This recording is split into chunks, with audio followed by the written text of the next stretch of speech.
Evening, I call to order this regular meeting of the Verona Township Council for Monday, the 26th of February, 2024. Madam Clerk, would you please read the Open Public Meetings Act compliance? Notice requirements of the Open Public Meetings Act have been satisfied with respect to the meeting of the Township Council. The meeting time and date were included in the public meeting notice along with the public internet link, the telephone call-in information. Said notice and the meeting agenda was posted in the municipal building and sent to the official newspapers of the township, the Verona City Grove Time and the Star Ledger at least 48 hours preceding the start time of this meeting. The agenda and handouts can be viewed online at veronanj.org/council meetings. Public comment will be held in the meeting agenda and instructions on how to comment will be provided at the appropriate time. Thank you, Madam Clerk. Would you please call the roll?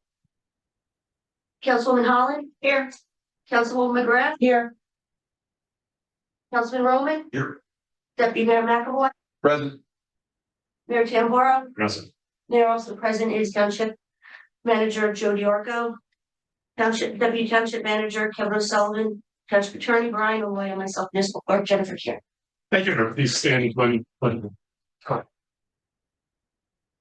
allegiance to the flag of the United States of America, and thanks to the Republic for which it stands, one nation, God, and angels, with liberty and justice for all.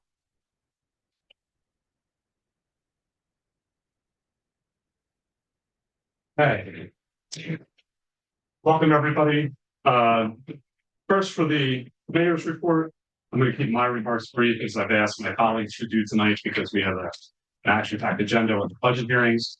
The township manager, deputy manager will also only be briefing on any recent developments or any questions the council may have, just so we can get into the budget piece in order to make sure that our residents can watch our videos and participate in our meetings in a good amount of time. So my only item to note is this is restaurant. So thank you to the Chamber of Commerce and our municipal staff for helping to organize it. It was wonderful to attend the kickoff at Jimmy's Family Kitchen, our newest restaurant that has been open since Thursday. So please check them out. This time I'll call Mr. Coltrane, our county liaison. Good to see you, Jay. Good evening. Sorry, I missed a few meetings, but we had some. Sorry. Hit the button. Thank you very much. Well, be back. I'll be very brief. Golf IDs, if you're a golfer, are available at Hendricks Field and Weequahic Park. They're Saturday, March 2nd, and there's a family outdoor skill day at the Environmental Center. And I won't hold up any more of your time this evening because we have a late schedule. Any questions or comments? I think it was fun. Thank you, and look forward to seeing you again soon. Thank you, Jay. Good to see you back. We do have two proclamations on the agenda this evening, recognizing Our Lady of the Lake Church and Our Lady of the Lake School for their 100th anniversary, being a large part of Verona for the past century. So this is an exciting milestone. And at this, I'll read both proclamations, and then when we're done, we'll bring everybody who's here from LOL up and do a picture with the council. The first is for the church. Whereas in the late 1800s and early 1900s, the Catholic residents of Verona traveled to Orange and Belleville, later to Caldwell and Montclair to attend Mass and other services. And whereas on July 14th, 1923, the Most Reverend J. O'Connor, Bishop of Newark, gave the initial sanction and official approval was granted for the establishment of a church, the resident pastor for Verona's 150 Catholic families. Whereas in September of 1923, the first Mass was offered in Verona at a temporary location in the high school auditorium. And just 4 months later, on January 20th, 1924, the Reverend James J. Kelly, Our Lady Lake's first pastor, broke ground on the Lakeside Avenue building, proclaiming this church will be a power for good in the community. And whereas just 6 months later, in June of 1924, the first Mass was celebrated in the new Our Lady of Lake Church building, and Father Kelly continued to serve as a pastor for 19 years. Whereas just 6 months later, in June of 1924, whereas in 1963, a larger church was designed in a traditional cross shape with a seating capacity of 1,300 and celebrated its first Mass on Christmas Eve midnight Mass in 1964. And whereas the Reverend John McDermott was named administrator in May 1974, succeeded by the Reverend James Riley in 1976 until 1977, when the Reverend Timothy F. Furahan was appointed pastor, serving the parish until 1994. Whereas in 1994, Reverend Michael Hanley joined OLL and would serve parish for 20 years. Whereas following Father Mike's retirement in 2014, Father Joe D'Amico guided the parish until 2019, when the current pastor, Father Peter Worley, joined OLL. During the COVID-19 pandemic, Father Peter implemented live stream Mass services. Whereas our entire community has benefited from the charity and influence Our Lady Lake Church has exerted through the years and the many facets of its outreach and practical assistance to the needy. Whereas it is a pleasure to extend this expression of my esteem and best wishes to the members of this congregation on the memorable occasion of this 100th anniversary. Now, therefore, be it proclaimed that I, Dr. Christopher Tamboro, Mayor of the Township of Verona, urge all residents to join together in recognition and appreciation the members, past and present, of Our Lady Lake Church for the commitment and contributions to our entire extended community. And when it's whereof, I hereunto set my hand and cause the great seal of the Township of Verona, the County of Essex, State of New Jersey, to be affixed on this 26th day, February 2024. And for the school, whereas Our Lady of the Lake School opened in 1924 on Lakeside Avenue under the leadership of priests of the Archdiocese of Newark and the Dominican Sisters of Caldwell to continue the tradition of educating and teaching the Word of God. And whereas the first graduation took place in June of 1925, whereas in 1932, a new school building, enthusiastically supported by the parish, was completed to accommodate the Catholic community. Whereas the number of students steadily increased, and in 1952, in response to this increase in new school building, the Montrose building was completed. And whereas when the new church was completed, the old church became the gymnasium and the lower church the auditorium. And whereas Our Lady of the Lake School prides itself on its alumni base, including our very distinguished deputy mayor. And in 1999, the 75th anniversary of the school was celebrated with community and the many alumni who walked its halls. Whereas in 2002, 2012, and 2021, Our Lady of the Lake School received Middle States accreditation and reaccreditation. Whereas Our Lady of the Lake School has been recognized the United States Department of Education Blue Ribbon School of Excellence Award in 2011 and 2017. Whereas the school remains the forefront of curriculum and technology, continues to instill in each of its students Christian values and service to others. Whereas Our Lady of the Lake School remains part of the fabric and diversity of the Verona West Orange communities, as well as the West Essex area. And whereas it is a pleasure to extend this expression of gratitude to the educators, administrators, families of all school on the memorable occasion of this 100th anniversary. Now, therefore, be it proclaimed that I, Dr. Tamboro, Mayor of the Township of Verona, commend and recognize Our Lady of the Lake Catholic School, its faculty, students, and parents for their century of dedication to education, devotion for the community of Verona. I wish them another 100 years at least of academic excellence as one of the very treasured pillars of our community. Witness whereof, I hereunto set my hand and cause the great seal of the Township of Verona in the County of Essex, State of New Jersey, to be affixed on this 26th day of February 2024. Congratulations to OLL.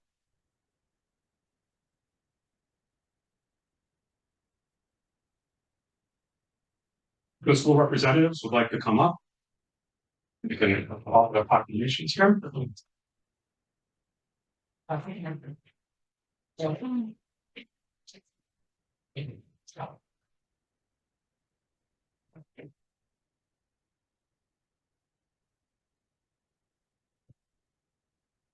Here is the school and church. Very much. Yes, so I think and also we point out our administration hides on the side.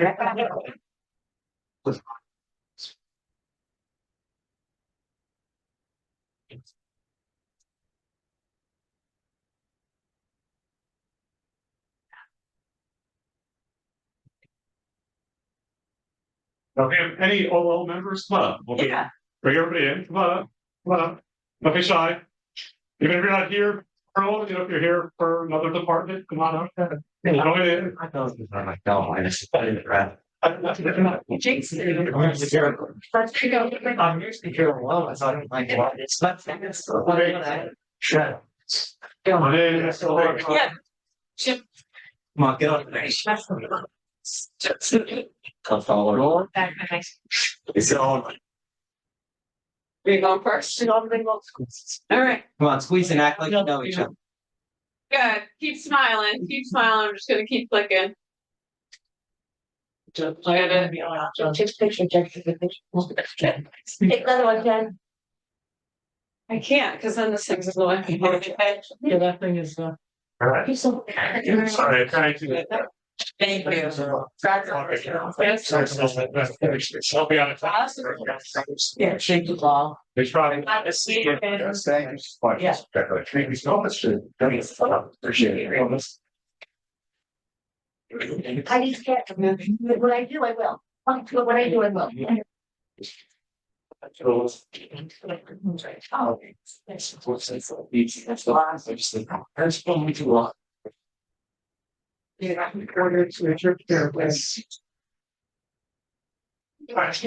Just anyone rest you. I was gonna say that all the church members are welcome to stay for the budget hearings, but I didn't get them quickly enough. Well, on that. Right, at this point, the mayor's report is concluded. We're going to turn over to the township manager. In an effort to be expedient, unless there any council has any questions on the items in the agenda, glad to answer those. Any questions for Mr. Dior? Okay, Mr. O'Sullivan. Same deal? I will take this. Any questions, I'll be happy to answer.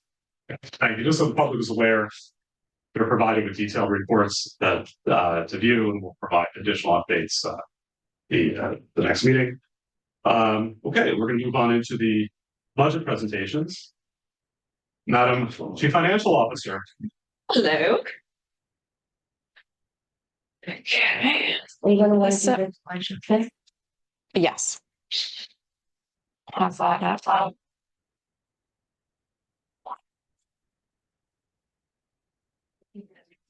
I'm gonna swap. That's it. Let's get this one finished. Is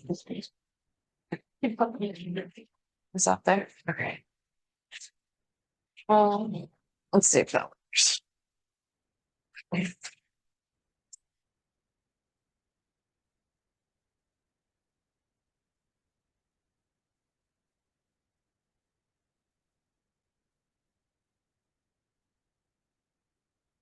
See if that works. And for the personal home, Mrs. Kieran, our township clerk, will be showing this on Zoom. But we'll get started well. That's it. Okay. 2023 result of operations. Last year, we had over 99% in collections. We consistently have about 98 and 99% in collections over the last few years. I'm going to move quickly if that's okay. Just stop me if you need to. Miscellaneous revenues or 2023 top miscellaneous revenues or interest of deposits, our construction code, our tower leases, the court, parking meters, uniform fire and safety, fees and permits, community center rentals, and recreation fees. The percentage is what we budgeted versus what we received. Our expenses, our garbage and our recycling contracts finalized in 2023. As you know, we went out to bid in 2024. Our health contract slightly increased in 2023 and will slightly increase in 2024. Due to the lack of snow, all of the money that was budgeted in street and highway for snow has been transferred over to the storm trust.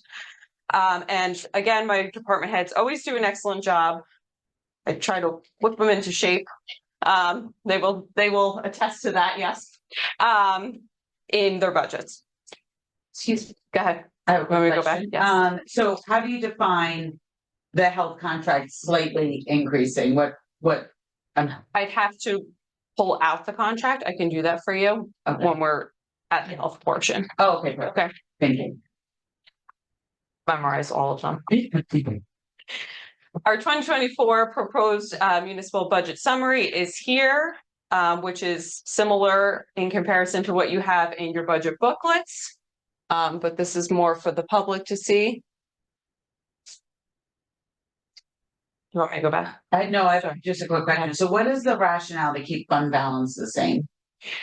Because we're going to be using more ARP funds. Okay, We'll get to that later in the slides. I'm not sure which slide it's on, but we're going to be using more ARP funds instead of increasing fund balance. Here is a budget comparison from 23 to 2024 and the changes in property values slightly increased. The average property tax will increase. I don't know why that's showing as a percentage. It should have shown as a dollar figure. I'll have to update that. And the assessed valuations changed as well. Here's our tax history from 2018 through 2024.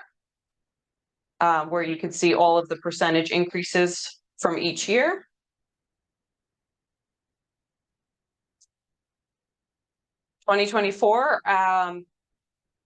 Most of our, obviously, budgets increase and expenses increase, but these are some of the larger items. Our general insurance through our JIF is up about 16%. Our employee medical benefits is up. We have our medical bill has increased by 9%, but also we have employees that are now full-time versus part-time. That I will get you that comparison. I'm finalizing that now from prior year to this year of the employee change. Our police pension went up slightly. Our legal installments, which is our bond, our debt payments, went up, and I have decided to increase the capital improvement fund to support additional capital projects by $50,000. if I just for a question for the administration, just as a follow-up, I'm curious, just going a level down on the medical increases. I also thought we were gonna make some sort of change to the prescription drug coverage, and I know we changed some of the vendors we use to help navigate our medical and dental, so I would like a little bit more detail, as a follow-up on the medical and dental piece, just to understand a little bit more of what's going on. I think we have received our latest quotes for, I believe it was dental came in and prescription is coming in. Okay, We will have that. okay, great. Thank you. Just a point of comparison, the state health benefits program, we opted that to increase 7% this year. Counting any increases in what we're actually providing for some here. Here is a breakdown of what the taxpayer is paying on an annual basis and a monthly basis for each of the services listed.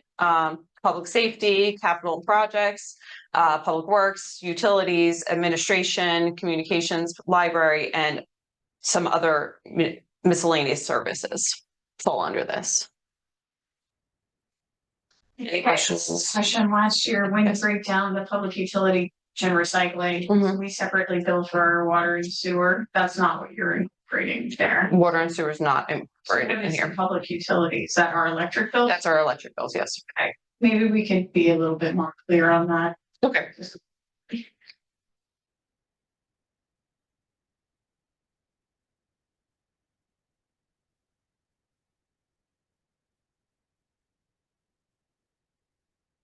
Here's a breakdown historically of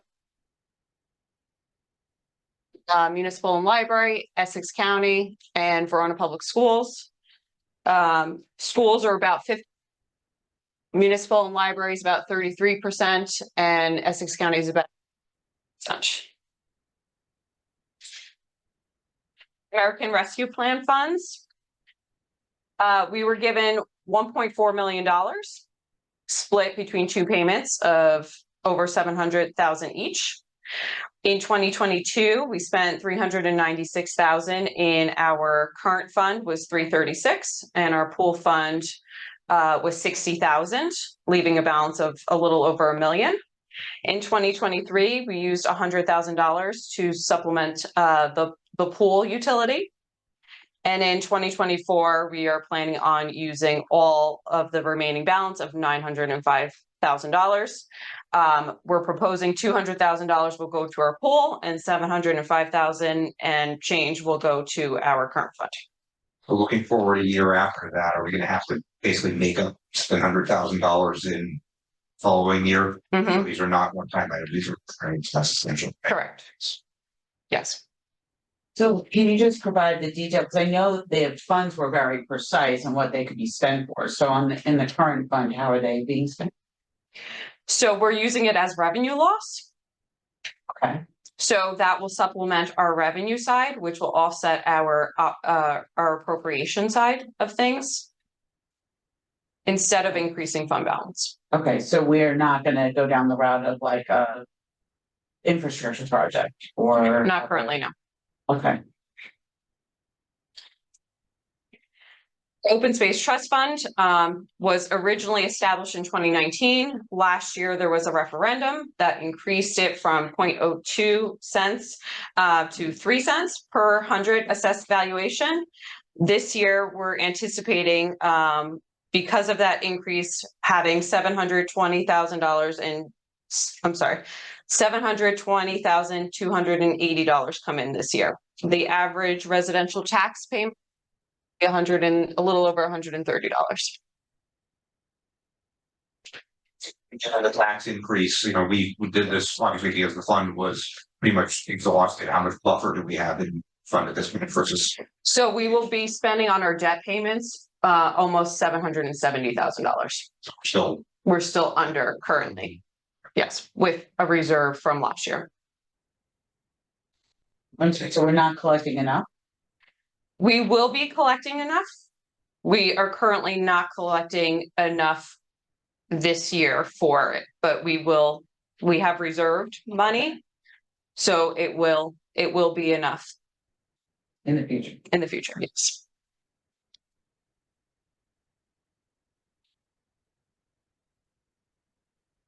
After tonight, we're going to have more discussions. We're looking to introduce March 11th and have adoption April 8th. Switching gears, we'll move into. Before we Go ahead. switch gears on that, does anybody have any final questions?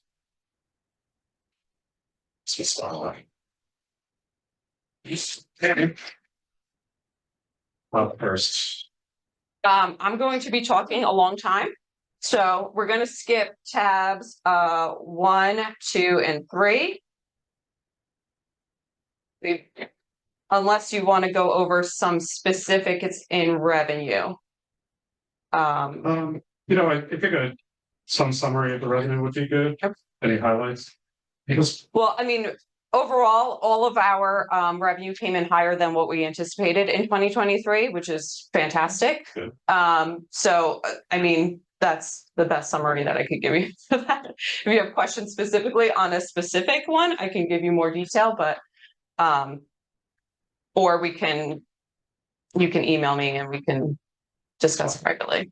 for the purpose of the council, we will operate the same way we operated in the special meeting. After each section, we'll hold off any question until the department head has done their section or the page, and then we'll start with deputy mayor. Go down, so we're a little more organized in our approach. Okay. If I may, just one on revenues, energy Yes. receipts tax, one of our favorites. Yes. Why does that look like that's even gonna go down? So it may or may not. I need some clarification. So in 2022, we adopted our budget without having the municipal relief fund in there. Is that the one you're talking about? Municipal relief fund or energy receipts? Energy receipts tax, it's going down by a small amount, that just I don't, they haven't released those figures yet. So, safety. yeah. That's what it was previously, the last few years. So I anticipated the same Do I even want to know the number of what that should be if it would be paid out according to the full formula? I don't have that for you. Would just be depressed. Okay, we'll go to tab 4. Administration. I'll try to keep it moving quickly. So salaries has increased from 211 to 292, and operating has increased as well from 97,000 to 1,094.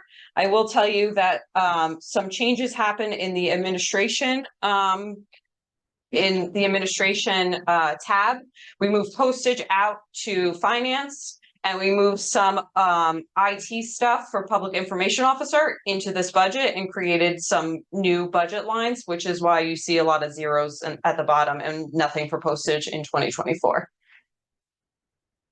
Any questions on this page? Just one, since this, I guess, perhaps Mr. Diarco as well, with the underwriting specialist, do we know how much we've actually gotten with the help of their services versus? That report is in, it will be provided to the mayor and council, and what we paid out and what we received. Oh, you had it on your, okay. We asked it on. It's in the deputy manager's report email. Oh, I read your report. It's great. Yeah, that answers the question. Are you good? Moving on. Flip the page and then we get to you all getting no increase. Any questions? Well, something has to remain consistent. Any questions on that one? We're the best deal in here. Just so the public is aware that the combined salary of the township council is $13,500 a year. Actually, it's $13,238. Not to be specific. Yes. Okay.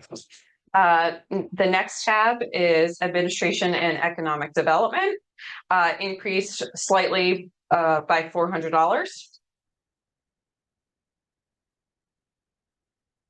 Is this spent on?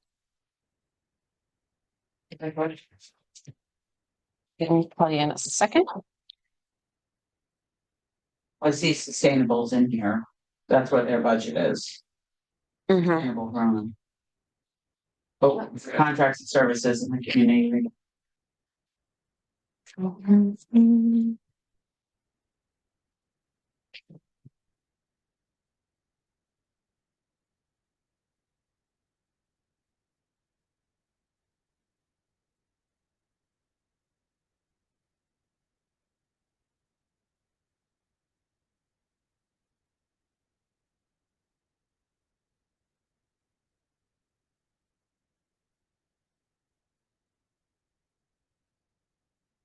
Our holiday wreath install came out of commercial revitalization. What was the other line that you mentioned? Contracts and services. Archive social renewal, the field utilization study, and the summary of that study, it looks like, and cell tower investigation.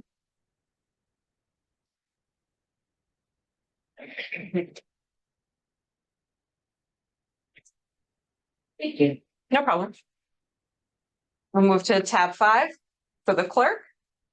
This year as well, some changes happened in admin and clerk. We moved some of the expenses and also split out some of the expenses and gave them each their own budget instead of having one. So clerk salaries was always separated out, which you'll see at the top. And at the bottom, now the clerk will have an operating expense out of administration. So that's why you see some zeros. Any questions on that sheet? I just want to make a comment, yes, if I may. So I know the legal publications is really like, it's very costly and the costs keep going up. So are we confident in this $8,000 budget estimate? I've been told, yes. Okay, all right. I know it's a lot and we do a lot of work, which We then do, results yes. in more legal. Yes. publications. Jen, the increase in regular salaries, is that There was a part-timer that went full-time, which is why part-time is now 0 and then regular is a full 2 salaries. What I thought. Next page. Next page is the elections budget. On the top, you will see what we spent. Well, what was budgeted was a little over $100,000. What we spent was 90, and what we're proposing is 98,000 for 2024.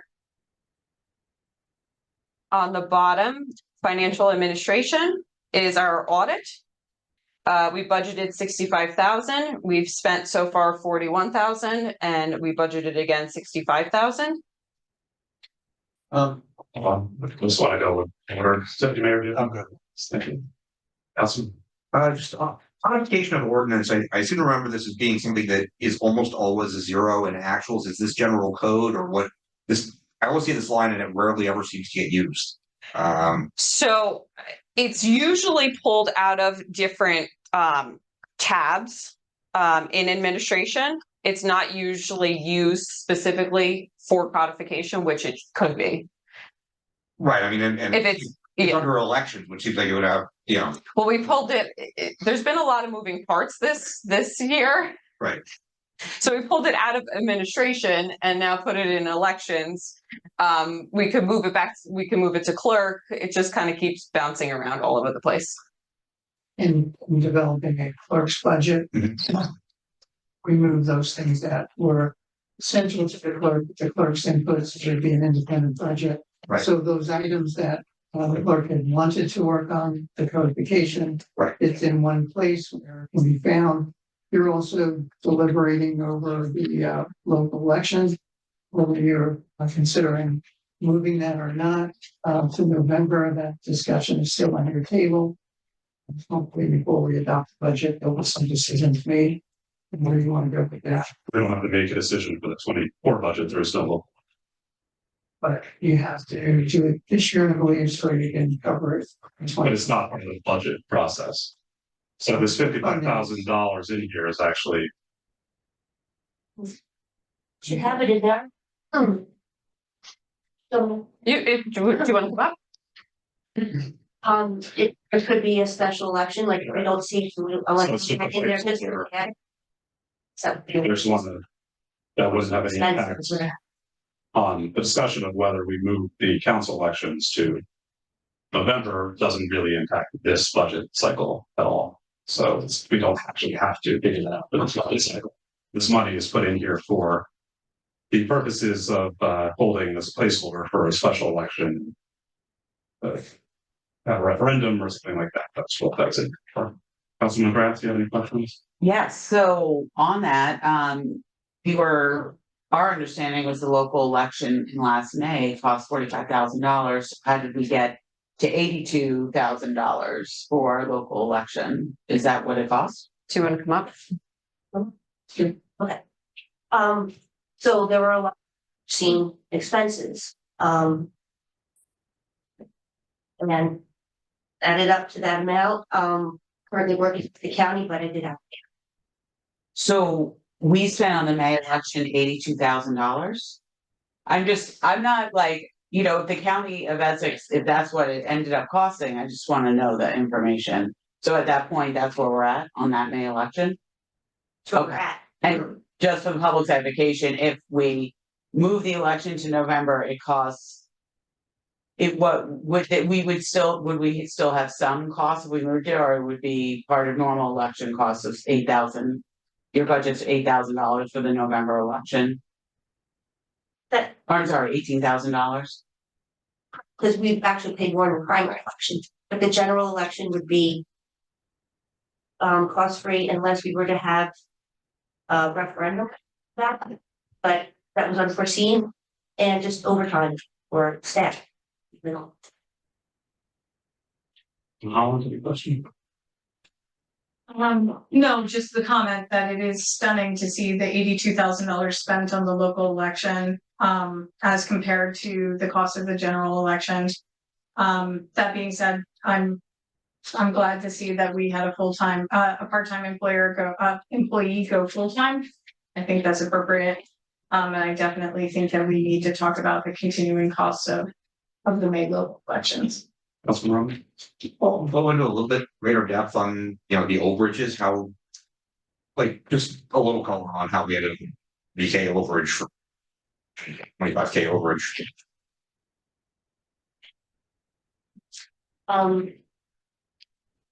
There's a lot of, we're seeing expenses with.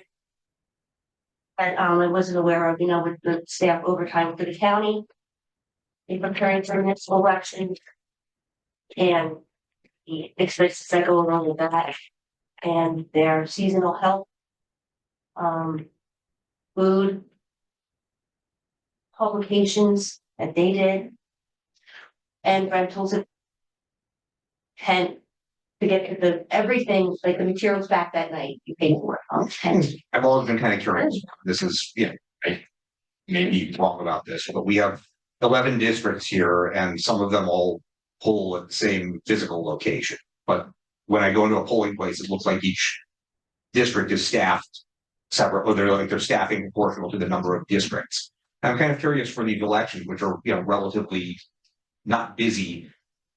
The personnel complement that goes into running them seems kind of high. And just curious as to what is the entire organizational structure of how these are driven and how, So minimal, you need 4 board workers. 2 for each, in place or per district. no, per district, but the reason why you don't want to. Mix of poll workers within one polling place that may be working more than one district. Is we need full accountability at the end of the night for the running of the election. It's half day, staffing or anything, it's a full day. So you have to have that many for that, list of whether or not you think the election is going to be small or large, but it's another accountability thing. Because they all have to sign and say oaths and everything, so. This is kind of jumping away from budget, I'm sorry, but is there a reason why? Why you would have like 3 districts that poll at the same place, or why the districts themselves can't be consolidated down into a single one if. Well, that's restricting, and there's a formula with that too. More people in the district needs more, not more staffing, but more machines, which means more poll books. The increase is going to go greater, eventually going to go. At least that's another electronic machine in the location, but it's the county that does the redistricting. And the initial 11 districts we had was to keep 1 machine in each location, for each district. Or you just need some kind of drill down and possibly some discussion with the county, because again, I think that there's got to be a cheaper way of running an election. That means if you have 3 districts and you've got at a location, you've got 4 people per district, you have 12 people staffing a polling place. That's the state though, would be a state law. Yeah. But there are a lot of.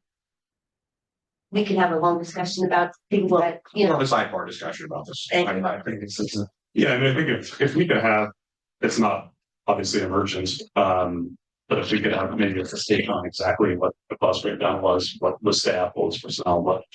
We have to pay the county, how many staff we have per district and so on. I think that would be helpful. So we can look at economies there as well. Right. But once again, that's an issue largely for the 2025 budget and not the 24 budget. Next tab. Tab 6, assessor. Salaries increase slightly, as you could see. And their operating increased slightly. George will not be here tonight, but the only capital expense that he foresees is doing another reval. His anticipation is around 2025 to 2026 would be the time period for the reval, which obviously comes from the county. They push when that is supposed to be done. Our equalized ratio is around 77% currently. So he anticipates them pushing for a reval in the next few years. Do we have any figures on best revaluation? 500,000.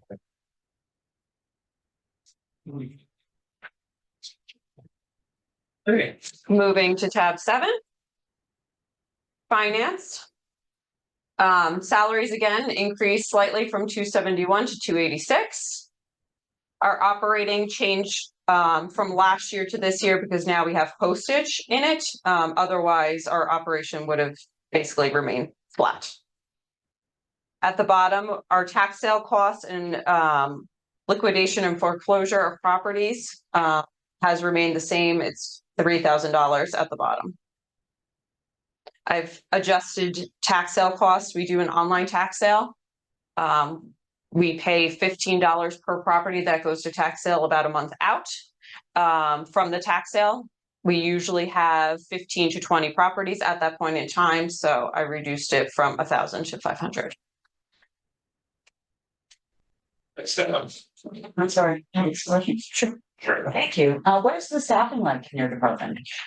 In 2023, we had a lot of movement.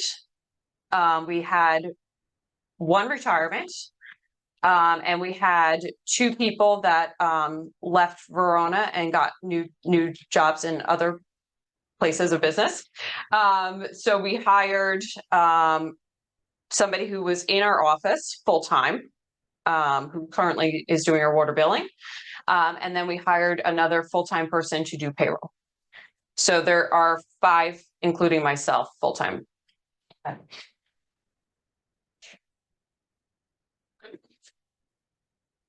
Legal services. Legal services. So last year, the prosecutor was budgeted in legal, so that has been removed. So there are no salaries now left in legal. On the operating side, you will see that there's been a slight increase between 2023 and 2024.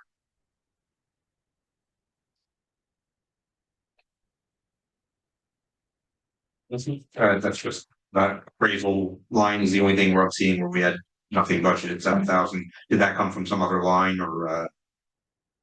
I'm assuming that's like that Hendricks appraisals is landing in here. That was appraisals of properties, not from Hendricks, that we were looking into. Okay. Yes. Okay. Not for tax. not for other people. Yeah, not for yeah. Unanticipated. Yeah. Municipal court. So last year we had budgeted salaries and operating expense. Our court, as you know, went to shared service to North Caldwell. So we are anticipating, we received a projection from them, which reflects the bottom number on line 14 of 170,000 for 2024. So I think our move to the court was generating a net savings of 100,000. That's the most recent one that we've received. Do you want to speak on that? Clarification.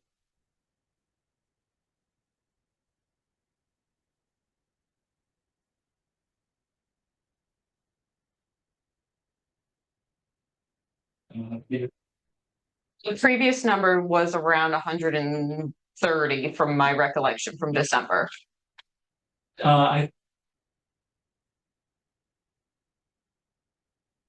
Okay. So I think. Okay. So there.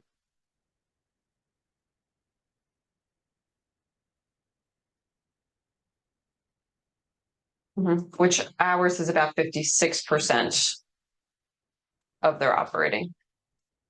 And then also we should recognize that the employee benefits for employees don't fall into this budget. So Correct, yes. savings outside of this budget. Inside of this budget, yes. Okay. Planning board. Planning board.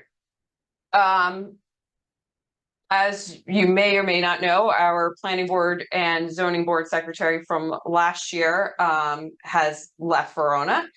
We hired a full-time person to replace that salary. So that's why you see the large difference. I split that salary between planning and zoning boards since that person is doing both. Which you will see at the top as a difference. On the bottom, you will see an increase. We're anticipating some members having to take some courses this year. I believe there's about 4 or 5 members that need to take courses.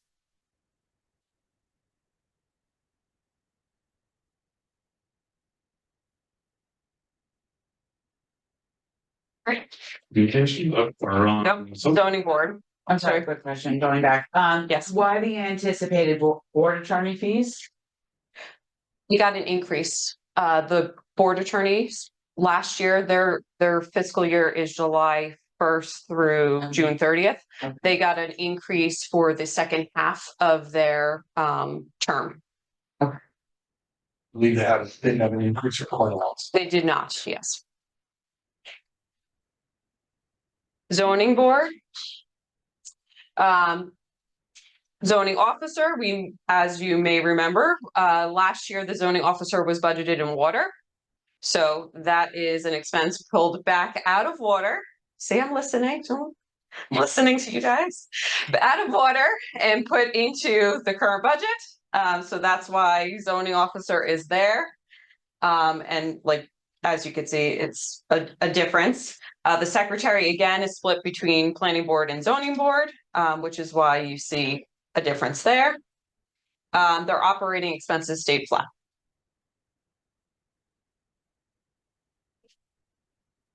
That's leveling board. Rent leveling board. Currently, we have an employee who is receiving a stipend of sorts for being the secretary. So that is at the top. And then at the bottom, their operating expenses increase just slightly.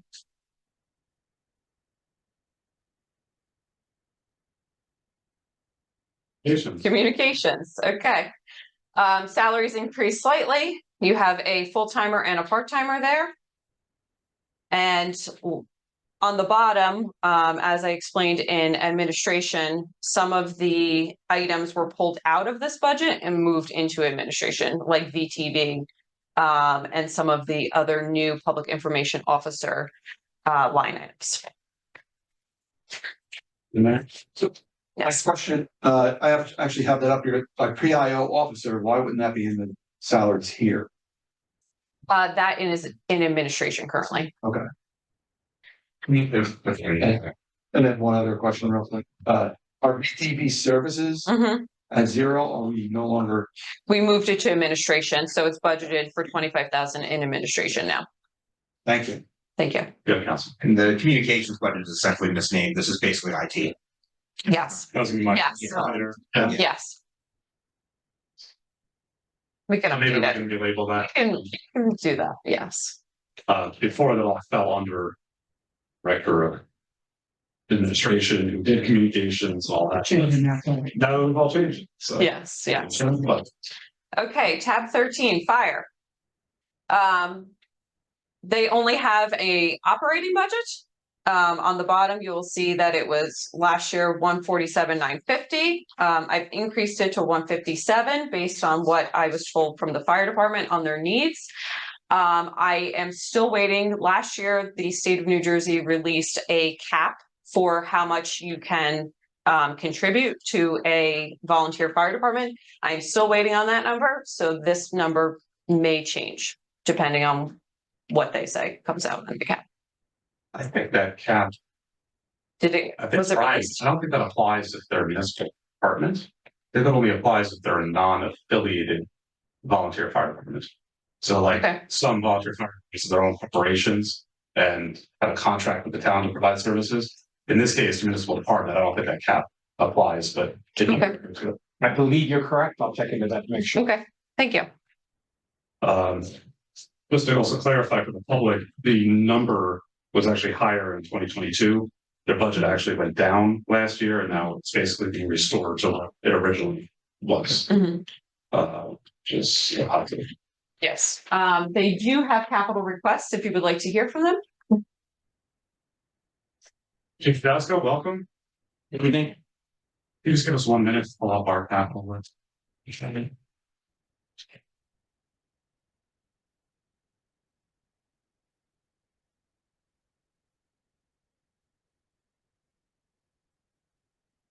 No, they're number one.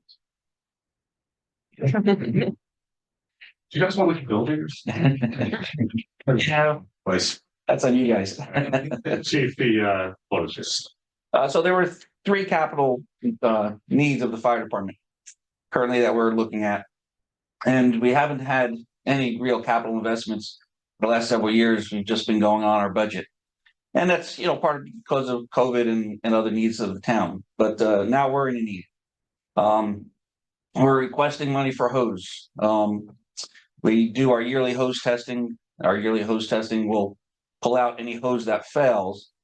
But currently we have 68 pieces of hose that's dated prior to 1990 that is going out of service. That should not be used, should be pulled according to NFPA. It did pass the testing. We are still using it. But it should be pulled. That's 40% of our hose that we have in house. Okay, I do have the reports here if you'd like to see it. NFPA guidelines, 1 year. For volunteer departments, it's a little bit more. So we can stretch it. Literally. Literally. Second piece of capital investment that we were looking at was extrication tools. It was about 15 years ago, we were asked to take over the rescue side of the rescue department. We were given the rescue truck and all their tools. We did not get an increase in budget to replace those tools. Those tools are now expired, lived past their life. We are currently borrowing tools from Cedar Grove, who got a new set of rescue tools, and their tools that they were replacing was better than what we had. We had a cause for an extrication. We were using our tools, and we couldn't do it all on our own. We had to call Cedar Grove in, and they assisted us with the exact same tools that we were looking to buy. So there is a need for those extrication tools. So there's a set of extrication tools for both firehouses on the list. Third item that we put in for capital investment was a software program for both firehouses to not only keep track of calls and attendance, our call ratios, but also keep track of POSHA items that became necessary, keep track of paperwork, keep track of inventory, dates and times and reports, just to make it easier to carry on and be able to get things easily. But we were doing things right. They were just scattered. And in order for it to be in one spot, we were looking to get some software to do it and organize it. There is also a further down the road plan that we're going to be needing a new fire truck. One of our engines is coming due. And with the town enlarging, it's not like we can not, put that on the back burner. So there's also that, but that is. Which engine is that? Engine 11 is our 2004 engine that's due to be replaced.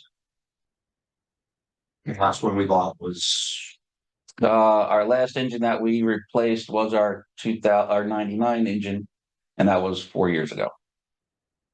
last five. Yeah.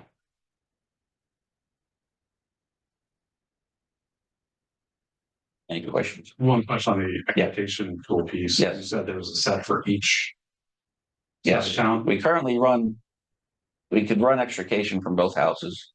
When we get called for mutual aid to these other towns, we may, if it's in one direction, it's from one house, if it's going to another direction. We have to have the equipment that they carry also, because we're going to be expected to do everything and anything that they do in their house. So it would be 2 sets of extrication tools. Is this something you think we could phase in? Do one set 1 year, one set another year to break the cost out a little bit? We probably can. We certainly will be open to working with that. This is a budget meeting. Do you have price tags on? Idea of? I don't have it with me. It's $100,000 in the capital request Yeah. for each the hose and for the 15 kV software. 15K or so. The software do your NIFRS reports and all that stuff for you? Is that all integrated? It can be integrated to our NIFRS report, which is now being done for FEMA. Anyway, so I have to see if that would integrate with FEMA, It'd be nice to sit or but yeah, book some time and we can have it all. yeah. Any other questions? If you could give us detail on with those and less specific quotes and the same thing with the education. Yeah, the quotes were submitted for the hose, at least hose quote and the To extra come to quotes. us, that's, So, Mhm. yeah. All right, all right, thank you very much. thank you.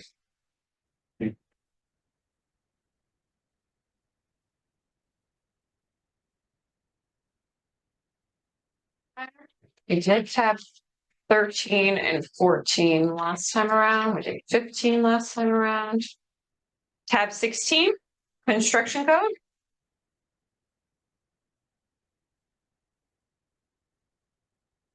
So in your salaries, you have, last year was budgeted 413.5. We've increased it to 466 this year. Last year, I will tell you, I had a cap issue. So I moved some of the salaries from construction code to the interlocal to avoid the cap issue, I'm sorry, what's the gap? the 2% cap. So I moved part of the salaries out and now I'm bringing them back inside the cap. Yes, sir. Since this department is actually a relatively complicated one, that has revenue aspects, expense aspects, and interlocal agreement. Yes. Usually Mr. Jacobson comes and tells us a little bit about operations for the year. I don't know if he's Come on up. and this is one of the things I like to hear about because it's a rather interesting part of our operation. Yes, thank you. Good evening, everybody. Well, the good news is, total department construction permit income for 2023 was 529,000. Now, the majority of that was, the large increase was the result of the Verona Flats project, the permit fees. We conducted 3,057 inspections. And we also issued 664 permits and 181 permit updates. And so far, we've just renewed the Roseland Shared Services contract from 23 to 26. And we've been there 12 years now, and it's going phenomenally well. I think it's been mutually accepted, and it's a mutual benefit for both towns, Mayor. Also, we are continue to advance green technology in the building department in support of sustainable Verona. To date, we have 168 properties with solar panels and 83 car charging outlets in town. And we're probably getting 1 to 2 a week as far as car charging. So it's just been exploding, and it's been excellent. And one of the highlights of the building department is the hiring of the new zoning officer, Kathleen Meach, who is here. Some of you have met her. And I have to tell you, finally, I think Mr. Diarco will agree. We have stabilized the department because there's been a lot of turbulence in the last couple of years, I think would be the right word, right, Mr. D? And I think the best thing is Mr. Diarco and I looked at our organizational chart, and we had originally zoning was down by the sewer plant and building was up by 880. And we agreed that, you know what, it needs to be, we need to be together as most municipalities have. And as a result, now the contractors can come. A lot of times they have construction questions and also zoning questions. And it's a one-stop shop. And also residents, they get confused. Why do I have to drive on the other side of town just for zoning? So that's been a plus. It's been great. Charming as it is to go to the super plant when you need something, I appreciate the validation. Absolutely. So if you notice the line item budget, the main driver on that one is line number 5 for file management. As you can see, it's 45,000. And our town clerk and I have been working hard to try and figure out ways. And actually, one of the good things with the zoning department moving up to my building is we're starting to purge old records to cut down on some of that costs through Jen's guidance, and we really appreciate that. So that's always been, if you take that out, our operating budget is 760,000. So I'm sorry, 7650. So that's the driver. That's my operating budget. And then as far as the other thing that I always kind of find interesting from your reports is what are people doing to their homes? When, as soon as COVID hit, it was home offices, basement renos, et cetera. What is going on in terms of residential permit activity at the moment in the town? There's a lot of activity. We see a lot of additions. We see a lot of decks being added. We see a lot of just like COVID, basements, people added basements. There is construction going on out there. The biggest complaint or frustration is there's people ordering kitchen cabinets or whatever. The supply chain is still lagging a little bit. Not as bad, but sometimes it's taking 4 to 6 weeks just to get kitchen cabinets, and that's frustrating a lot of the residents. Not on our end, but on the contracting end. So, but it's very robust. We sometimes there's a little bit of a lull in January, December. We didn't have that lull as far as inspections, and Verona Flats, of course, keeping us very busy with inspections to keep them going. And soon to be one more over at Yes, yes. So what is the plan on digitization, and is there ever a chance that we're gonna be able to get that file management cost, down to zero, or? Yeah, well, yes, I don't know what the latest is. I don't know if Mr. Diarco or I was gonna ask, It's pretty much my capital. Oh. Under my is budget. part of that file management digitization of any of this? Have we done any of that yet? not yet, no. Nothing. Well, we just purchased a new big computer table thing. It's up at the, Yes, up yes. there. That should hopefully reduce some of the costs. Yes, Everything. yes, in theory, it was mandated by the state in 21 that all the towns have to be able to accept digitized permits, scheduling inspections, things like that. So we bought the hardware last year. We bought the 55-inch table.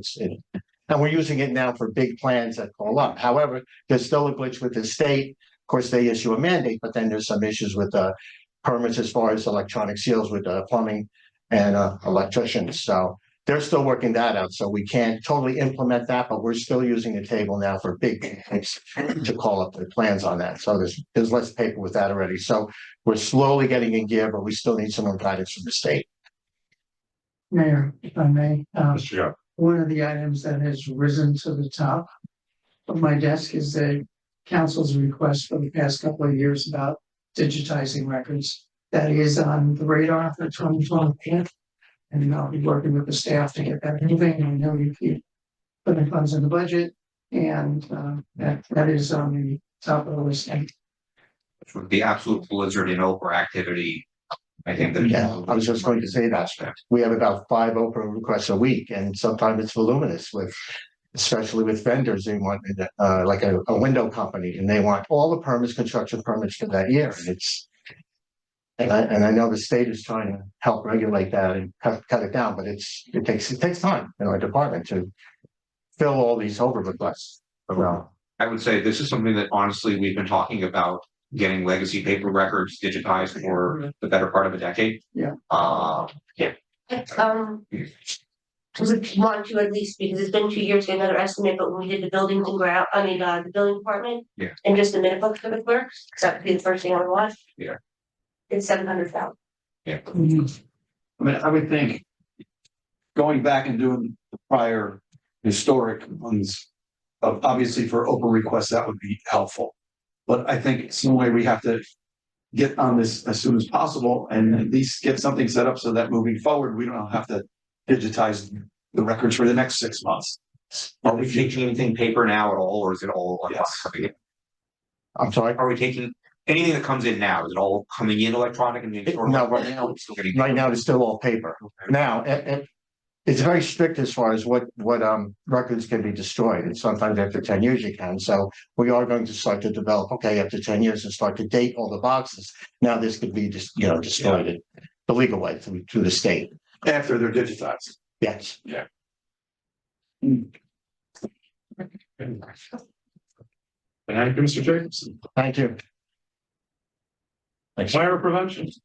Fire prevention, salaries, this is an easy one. Salaries remain flat at 90,000 and their operating remained flat at 8,000, but they do have some capital requests. If I can have him come up. Mr. Gifford. Evening, everyone. I do have 3 capital requests I'd like to present. The first and largest one would be a new vehicle. The Fire Prevention Bureau currently has a fleet of 3 recycled township vehicles. The newest one being a 2012, and they all vary from miles from 60,000 up to 90,000 miles. The town does a good job of maintaining them, but it would be nice to get a new one into the fleet. It'd be a pickup truck, one that we could throw all our gear in, kind of keep everything in one spot, with a cap on the back. We could keep our, when we do fire investigations, our dirty gear back there, keep it out of the cabs, keep it out of the SUVs that we have now. The second item would be mobile radios. The Fire Prevention Bureau, we have portable radios that we carry, but I feel it'd be a safe for safety if we could get mobile radios in the vehicles that we have. We do use our vehicles as mobile offices most of the time, driving throughout town, doing inspections. We do come across accidents and things like that. So to have a mobile radio in the car, I feel would benefit us. And then lastly, my third request is personal protective equipment for my fire investigators. Currently, we have old turnout gear that the fire department was gracious enough to lend to us. But to get our own personal protective gear for the fire investigators while they're in there doing their investigations would be a request for their safety. And that's all those are the 3 items that I have. Any questions? Mr. Gifford. Just 1 or 2 on my end. A couple of the big 3 of your fire prevention investigators are also members of the fire department. Why can't you wear your fire department gear? We could. Typical fire investigator gear is lighter. It's not the full structural firefighter gear. It's kind of just like the outer shell. And if we do a few times, if we are operating as firefighters and then we have to switch roles to the investigator, we're hot, we're sweaty, to be able to throw something lighter on would and also differentiate us from the fire department, I feel would be important. That. What would be your funding priority if you had to pick one? The gear would be number 1, and then the vehicle would be the new vehicle would be number 2.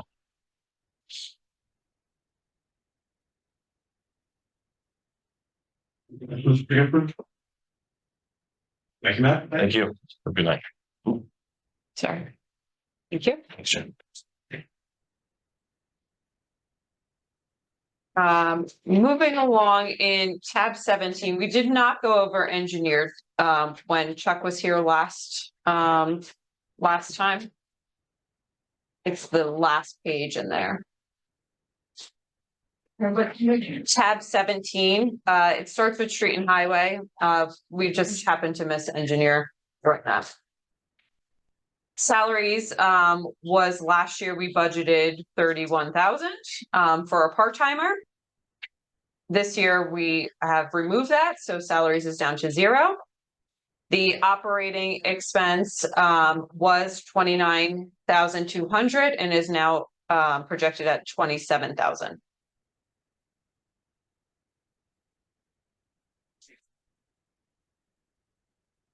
Any questions on that one? No. Tab 18, we had Shade Tree. Chuck did the presentation for Shade Tree, but I do have Carol Thomas here to speak to you about capital expenses. Good evening. As you know, the Shade Tree budget is 125,000. That hasn't really changed over several years. At this point, that money is generally used up by residents' requests, storm emergencies. DPW uses that up. So there has been no chance for a regularly scheduled maintenance program that should be happening to maintain our urban canopy. There's a Verona has a fiduciary responsibility to maintain those trees if something happens. We don't want to be in the position that we find ourselves in sometimes. So are, a lot of the canopy is approaching over 100 years old. Some of the streets you live on, the pin oaks, the red oaks, the London plane trees, they give the character to the town, but they're also aging. Their life can be extended if they're pruned on a regular basis. So the shade tree is requesting $75,000 a year for essentially a 5-year budget. We're going to ask for that for 5 years so we can catch up on some. We had originally wrote that up as 100,000, and then in looking at what things are costing us now, we're going to come back to the 75,000, and what we'll do is get as much pruning done as we can for that amount of money a year. We'll also try to insert a planting program in there, probably the second or third year after we get some of the emergency maintenance work done. The community forestry management plan is up next year. It expires this year, but there's grants available to rewrite those. This year, we're also asking for $3,000 for a windshield survey, which will identify the hazards in town, and that will direct where we want our maintenance program. We know it'll probably be, but just in case the arborist locates other areas in town that we have happened to miss. So this would be in addition to the, it would be a capital request on top of the regular budget. So just to be clear, your request is 15K a year. 75. So 75K per year for the next 5 years. Correct. Now, that may change once we get, what I've learned over the last couple of years is, government is interesting. We can't go out, or I haven't been able to go out and get a bid for how much it would cost us to prune all of the oaks off Linden until we have it approved. So hopefully it would be less, but I'm basing that off of what the contracts are now. We're thinking 75,000. But Mr. O'Sullivan, there are grants available from the New Jersey DEP, the Urban Community Forest Division. So we may very well be able to get those grants for that work, but I can't guarantee that. So that's why we're asking for it in the capital. In terms of process for getting grants, is this something that we have to authorize the capital budget for the sharing portion of it first before we need to put in an application at all? Is it something we can, what is the timeline? Because again, this is something that is, we've known we have this need, and if there is some sort of grant program, I'd rather got a ton of competing capital priorities this year. Normally, we prepare your entire capital budget. I provide that to the grant firm, so that they literally keep an eye out for potential grants we can get for projects, and prioritizing. Your trees are aging. It is serious. In the short time I've been here, we've had a number of trees come down, and we've been very fortunate that there's not been any injuries. Property damage, yes. The windshield surveys are going to be essential. That will identify by zone per se, if that's how it should be done. So you're cycling through zones just like you do your stormwater catch basin cleanings. So I do recommend that you put a 75,000 a year in your capital per year. We're not sure what a bid would come out at. This is a rough estimate, but your windshield survey at least gets you off to the right foot. Grant firm will have actually all of our projects, all of our capital, and anything that's out there we're applying for, but some areas you can't delay. Some are really critical that could be costly to the community if you do delay. Every time I hear a tree come down, I lose sleep and I know I'm going to get a call. With like grant opportunities that are normally things that are operating expenses. So for example, this is the first time we're really talking about giving Shade Tree a capital budget. Is there some other mechanism here? Because we've been always spending operating money on Shade Tree. How do we get things like that in front of the grant writing firm for opportunities that are, not in our capital budget? community friends of the Verona Wonder trees. if grants, if it happens to be on the radar of the state or foundations, great, and then we can apply, but you really can't put off certain projects hoping that a state grant may come up or a federal grant may come up. You kind of hope that they are there, and we have that firm on because every week we get the list of what's available. And then we apply for those grants. But you do have foundation in place now, a 501c3 for Friends of Verona Parks. So if trees are in the areas of our open space areas, they can apply to foundations that you normally don't get funding from. Okay, so basically the gist of my request is, can we this week just reach out to Palladium and say, hey, we're spending $100,000 a year in operating funds on shade tree. Is there anything that's out there? And Not to interrupt, but I've been in touch with Katie Porter, is it? And we've already talked about that the UCF grants come up in May. What I had asked her to look into a couple months ago wasn't, we didn't qualify for urban stressed, it's overburdened communities, so ours doesn't come up for another couple months, but they're competitive bids, so other competitive grant applications, so we may or may not get them. Regardless, yeah, I know. I'm in favor of. I know this is a need. I'm right. trying to figure out if there's always ways to sort of jump the queue here on things before we even have a passed budget and try and find some resources so we know we can get to some of this. Shade Tree's a little reorganized. I'm pretty familiar with running these grants, so we're hoping to be a little more proactive in that. Right. But we still need to get some of this. Behind the scenes, your staffs are working with Millennium almost on a monthly basis on what comes up. Do we have a good shot at a grant? But they do have the list of all your needs. That doesn't mean we're going to hit them all. Right. Thank you. I just want to add that the community management program that's due every 5 years, that the state made big revisions and it's going to be very data centric. And I think last time Verona invested in this, because again, it is a requirement of the state, we didn't go the little extra mile to get a digitized map and survey of all of our trees. It was just done on a spreadsheet. We really need to move into this digital era and really be able to have a precise location of every single shade tree so that we can effectively manage the fleet or the selection of trees that we have so that we can be very proactive. So I hope when we do apply for the grant, it's for, the right data set this time so that we are fully equipped to move forward. Because it's really been required in the new management plan. It's been a hindrance, I think, to really effectively, the shade tree being very strategic now to really manage our inventory without that GIS thing.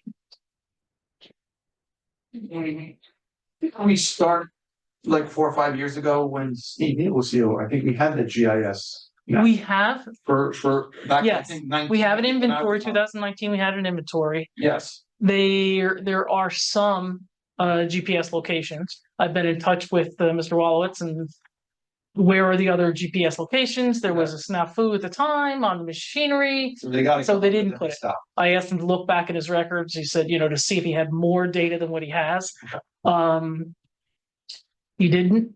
So this next time that we have to, for the inventory, and we don't really need an inventory, we're not required for that for another few years, but for the community management Have you checked with Public Works? Pardon? Have you checked with Public Works? They think as they were planting, I thought they were putting them into the system. No, They're not looking trees. They were not. We have to talk about the reporting from Public Works that I get, that I can keep, if I get reporting, then I can update the inventory, but we have to work on that. Mr. DiArco, is there a possibility of having a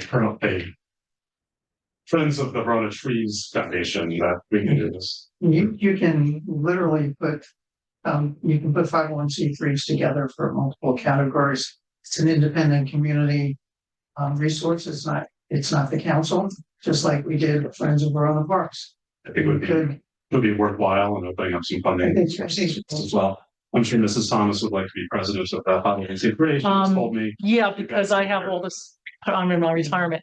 Just so you know, Shade Tree is going to have an Arbor Day event this year that we haven't had in a couple of years. So I'll let you know what's going on with that. Any other?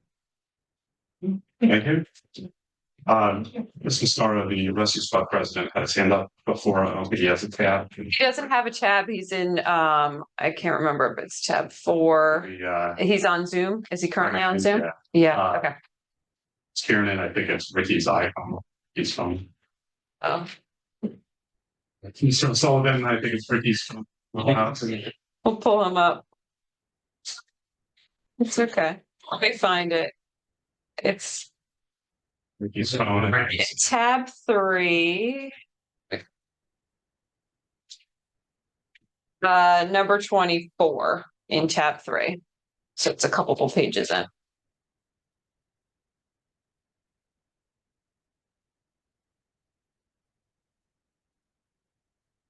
Okay. Okay.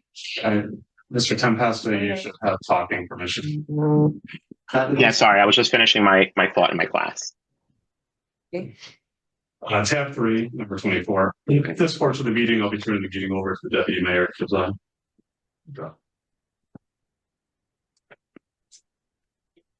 So in tab 3, item number 24 is the rescue squad. Currently, the rescue squad is only being budgeted for their clothing allowance. So last year we budgeted 75, they spent 65, so I budgeted again 65 for 2024. The president is on from the rescue squad and has some capital expenses that he wanted to go over with you. If we have no questions about the operating. Now, we'll let Okay. President speak and then Okay. we'll question. You sure you want me to speak, Deputy Mayor? I know you're tired of hearing my voice after all these years of meetings. Anyway, so the clothing allowance is just an incentive basically for the members and the volunteers. It helps pay for uniforms that kind of get destroyed or clothes if they happen to have their uniform on from blood, vomit, and extraneous other bodily fluids that don't come out of clothes all that easily. And generally speaking, you know, it's based on volume, standbys, education, drills, and training. Ironically enough, part of the clothing allowance is the class I'm teaching tonight, which is continuing education credits for the squad that I teach at no cost to the agency or the town. As far as capital goes, it's kind of a weird situation because we asked for an ambulance last year. That's probably not going to get delivered till next year because the lead time on ambulances in the state of New Jersey is about, and I'm sure it's across the country, is like 2 to 3 years. It used to be about a year, but it's just gotten way longer. We submitted the plans and got the bond approval last year. And at the earliest, we're looking first quarter 2025, but I'm more of a pessimist. So I'm going to guess probably third quarter 2025. And it just has to do with Ford only making X amount of chassis and just the availability of the builds. It's going to be a slightly smaller ambulance than our previous one because of our current building size.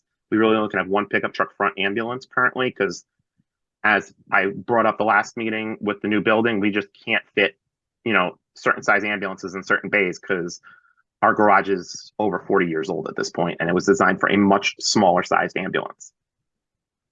And the ambulances now are running the size, just like the fire engines have just gotten bigger over the years because of more safety compliance, et cetera, et cetera, et cetera.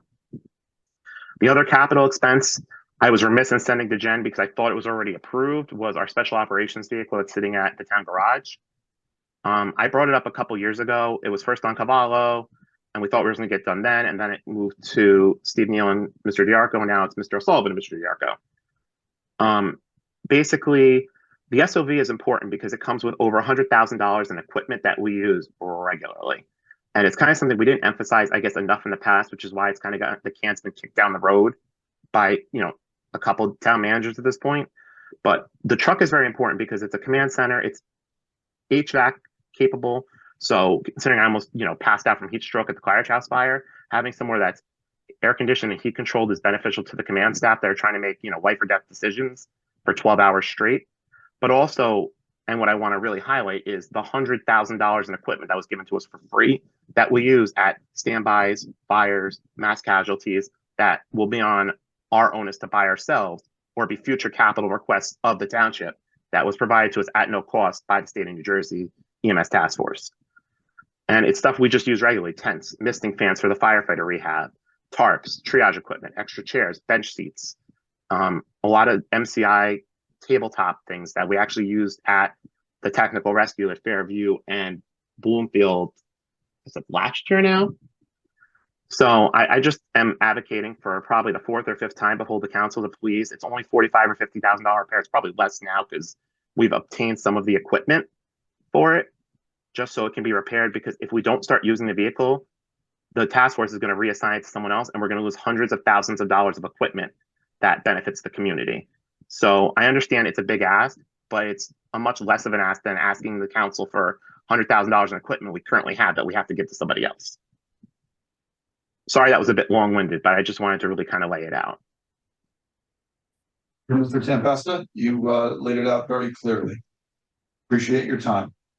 Yeah, and I appreciate the council bonding the ambulance, but kind of like I said last year was, it'll come eventually. We just need it to get built, and that's Ford's problem, not ours. Thank you, sir.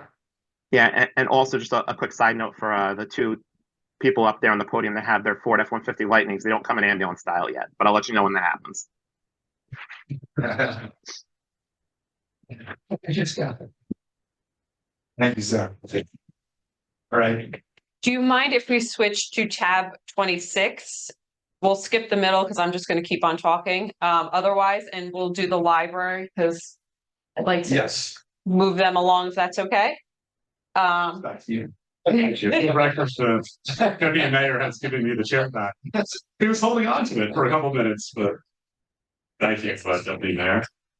Library folks. Okay, library. I'll speak and then I'll call Claudine up if you have questions, I guess. Last year salaries was 527. This year we're proposed at 549.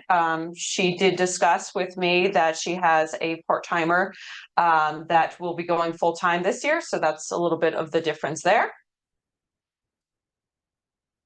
Other expenses.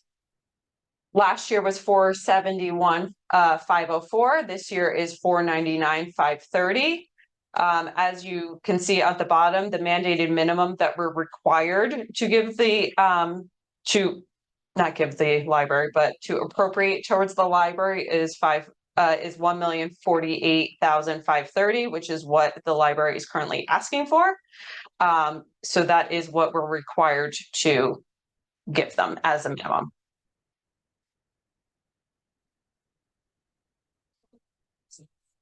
Any questions for our library staff?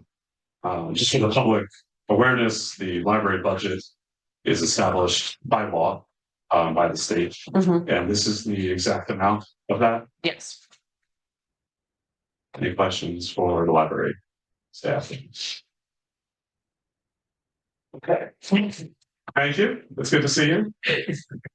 Right? You come to a meeting for a couple hours, they give you $1 million. Yes, they say.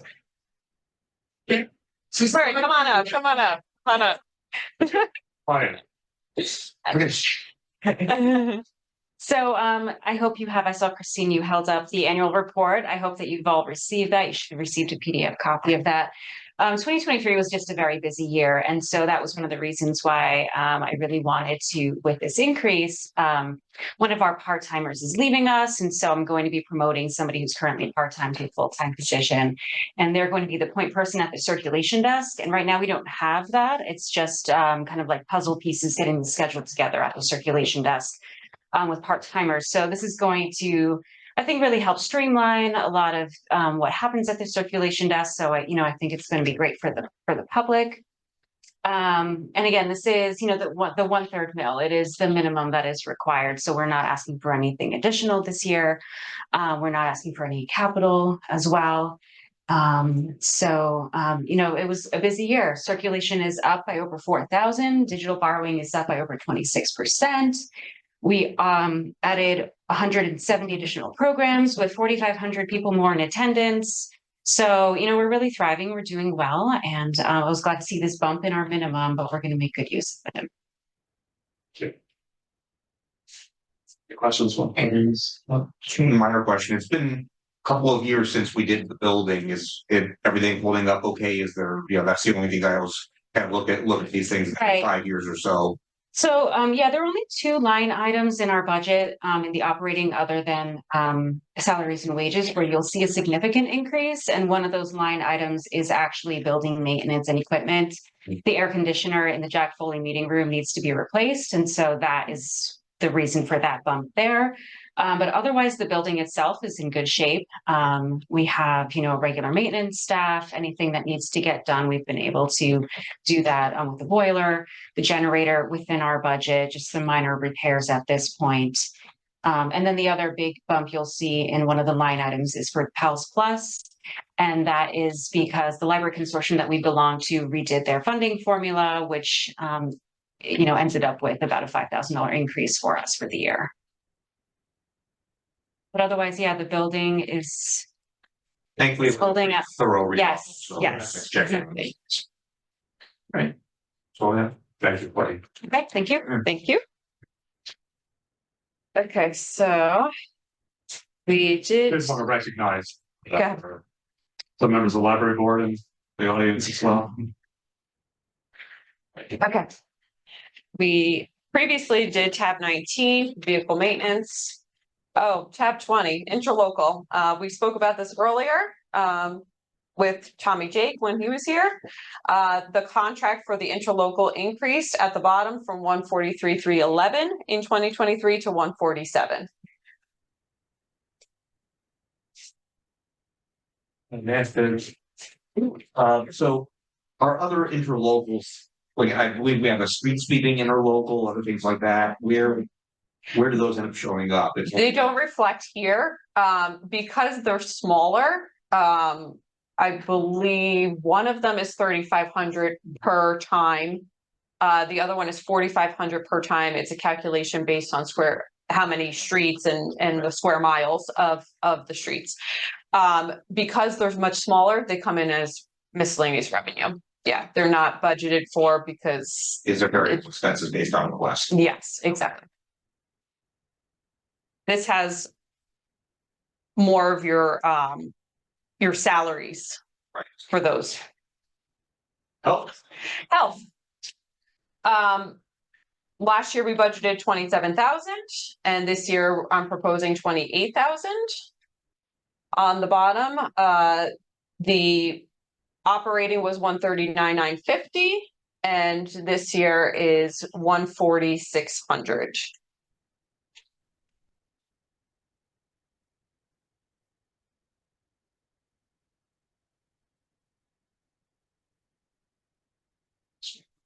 The public, we contract with Montclair for most of our health services. We also contract with Wayne for animal control, some other good use of shared service agreements. Tab 22 for recreation. Last year we budgeted 651,000. This year we're projecting 720,000. On the bottom, the operating expense was 197,500, and we've dropped that down to 173 even. Is that bump in salaries mainly, is that minimum wage going up? Partly minimum wage, but you have the whole department has kind of changed around. You have another kind of split. Do you want to discuss how that's The restructuring. the restructuring and hiring a new employee and you had retirement? So just the restructuring of that plus minimum wage. Councilman? I think, Councilman Roman had a question. I just wanted we should flag, as long as we're talking rec expense, what Mhm. rec revenue is, because, some of the increase in, Mhm. in rec expense should hopefully be offset by rec revenue, and I'm just kind of curious, so that's, basically what's our net? Sure. Our recreation revenue last year was 354,610. Do you have the 2022 actual? I know it's not in our. I don't, but I can get it for you. It probably wasn't too much more than 280 if I had to guess. Okay, so potentially we might have had 50 to 70K increase in fees, rough numbers. Recreation has been one of the ones that since COVID has been working its way back up in revenue.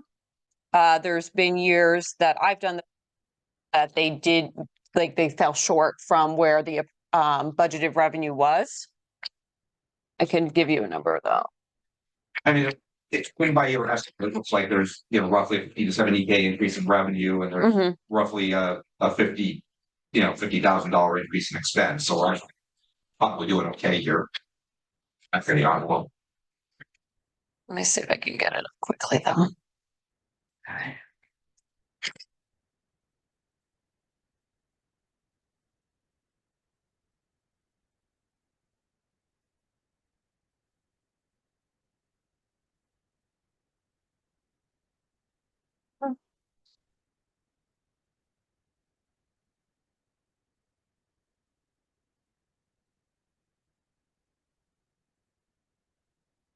$2022 $16,497. 316 and then 354 for a little less than that. On the bottom, you'll see by itself, Town Fields, last year was budgeted 45,000. This budget, Town Fields, is mainly run by Chuck. Since he's the one preparing the fields and ordering the supplies for the fields. So he asked for an increase for $50,000 from 45 to 50. Part of that is that just the same supplies are costing so much more for paint and line and everything else. So that's the increase at the bottom there. So I know that we don't price our fees for our recreation programs are not necessarily, program to program. Some of them kind of net out positive, some are a loss, and that's okay. Do you have a line of sight? In particular, I'm a little curious about the summer camp programs. So summer camp, we budgeted 140 last year, I believe. We budgeted, yes, so we had some transfers, which is why it's a little off, but summer programs was budgeted at 140, and we brought in with some expenses about 110. And we spent 110. So we came out about even on that. About even.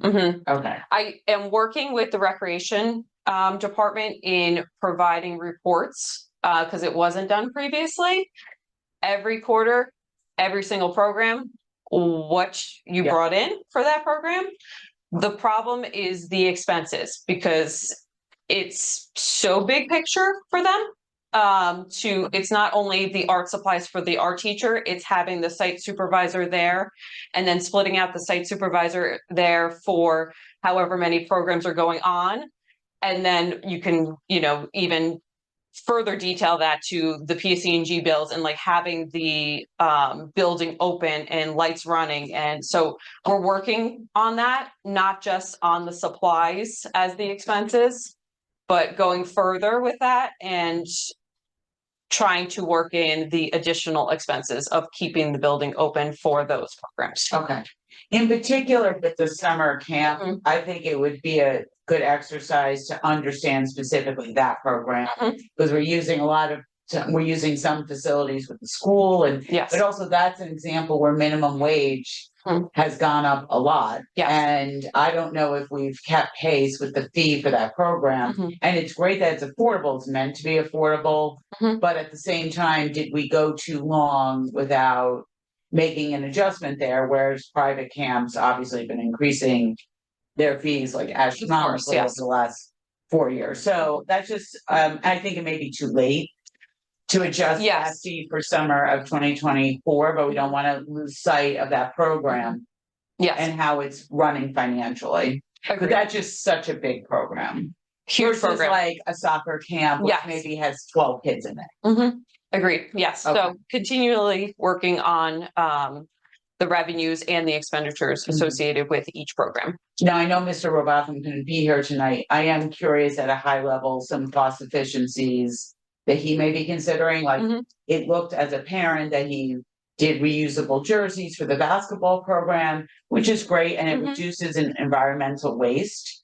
But I was wondering, like, is he rolling out other cost efficiencies? So that, Not that I'm aware of. oh, okay. Right. Just as a point of reference, our summer camps are an incredible steal for the residents. I ran the summer recreations program in Washington Township when I was in my 20s. And that was a half day program and cost like 3 times as much as what we are charging our residents. Yes, it's great that it's affordable. I don't know if we, as a governing body, wanted to be like what level of an incredible steal. So I think that's where I'm a little Mhm. concerned. No, I'm agreeing with you. Yes. It is Yes. a very good value and a reasonable adjustment would be appropriate. Yes. Because, you know, back in when I ran those programs and we turned a profit, that's what we return. So, Yes, I think we just need more information about what is coming in for each program and the expenses to then give you a detailed summary of what we would anticipate possibly charging. Okay, that'd be great. When you get to that. Yes. civic fairs. Civic affairs. So this budget, last year was 83.3. This year, we're looking at 100,000. We've split out some of the lines, which is why you see Fair in the Square specifically is split out. Hanukkah specifically split out from special events. So special events and holidays kind of just every holiday got dumped there besides Memorial Day, 4th of July. So we decided to try to split it out because what happens is the holidays that are at the beginning of the year tend to get noticed, and then we're struggling in September saying, hey, we know Fair in the Square is coming and we need to appropriate money now for Fair in the Square, and that is a large appropriation because it is a large event. So trying to repurpose that with the public information officer and trying to make it a better process so that at the end of the year, we're not struggling on funding for each.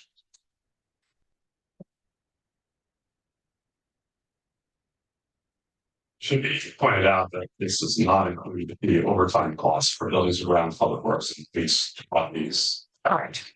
Correct.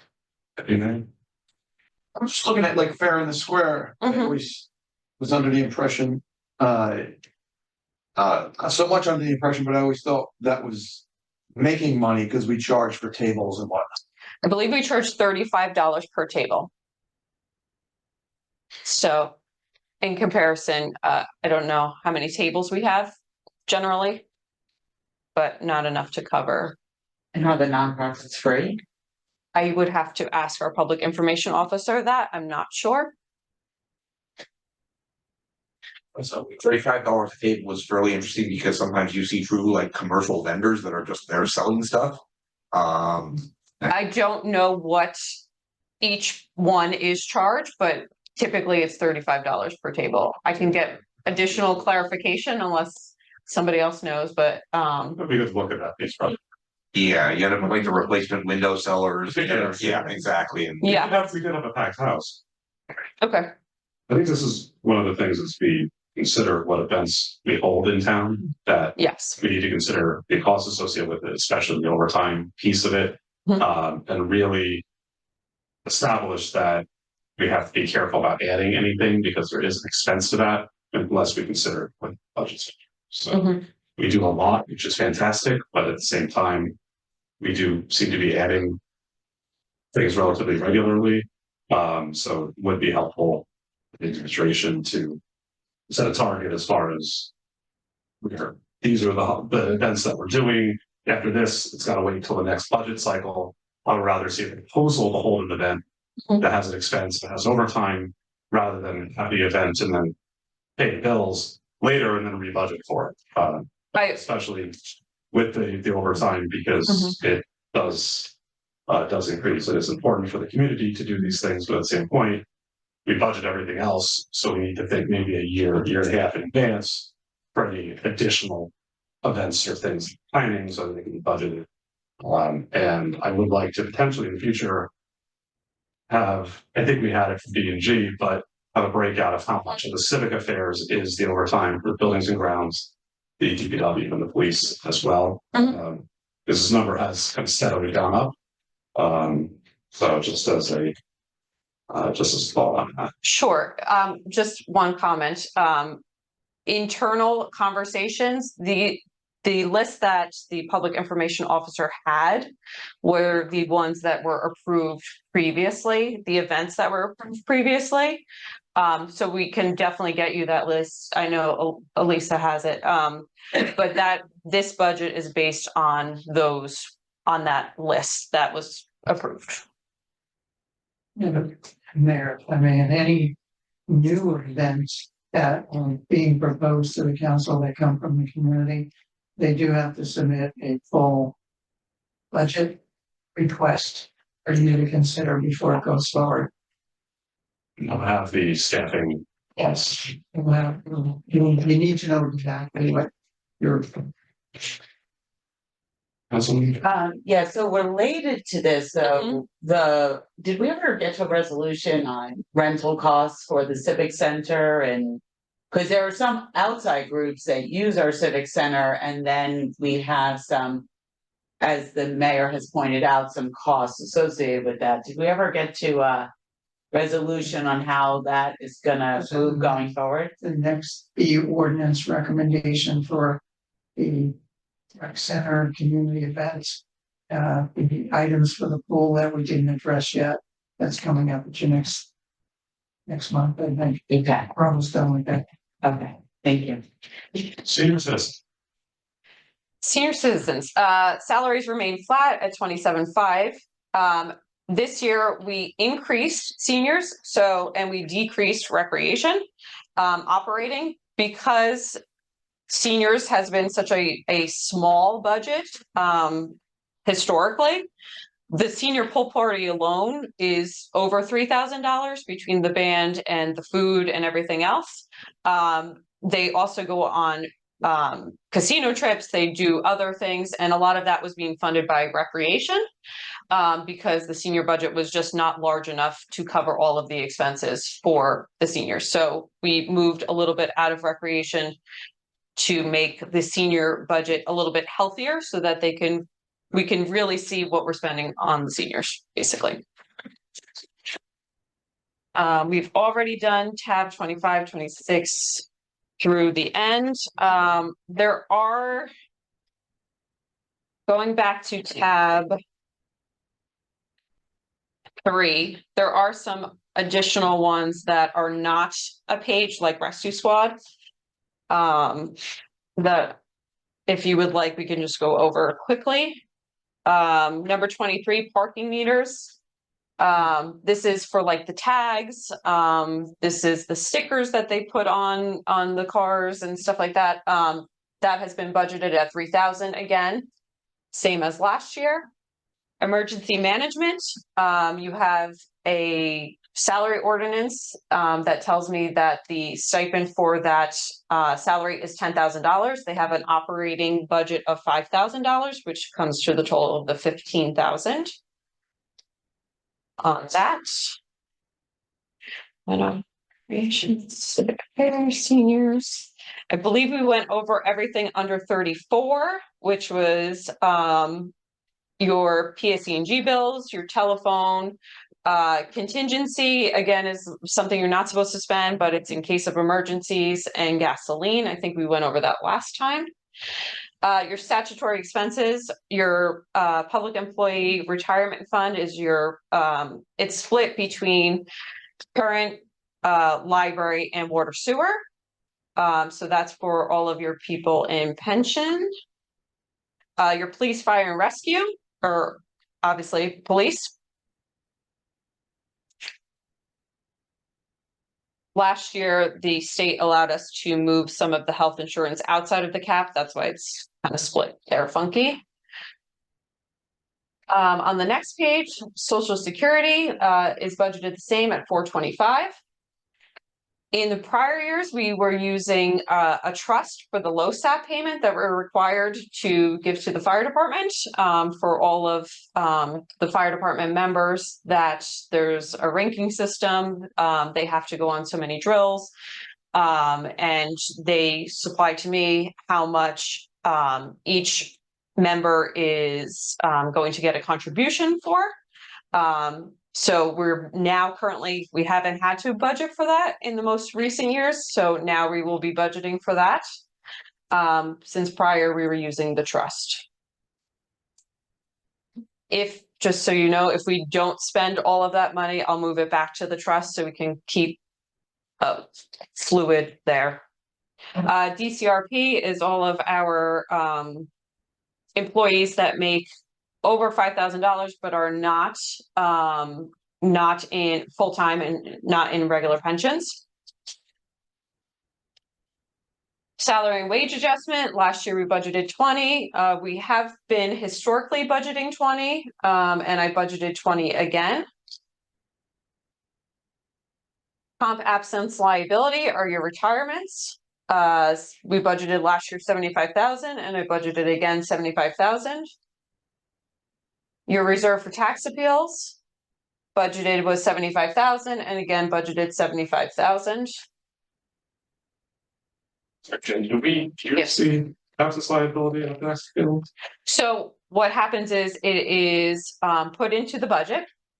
I then do a check from current fund into our trust accounts to build those funds so that when retirements happen, I don't know of any this year, but when retirements happen, I have the funds there and then can pay out on them there. Same with tax appeals. Sometimes I was wondering why it's exact amounts. So yeah, sometimes it's you know, multiple tax appeals that could happen, you know, at the same time for multiple years. So it could be $40,000 as a refund at one point for one property.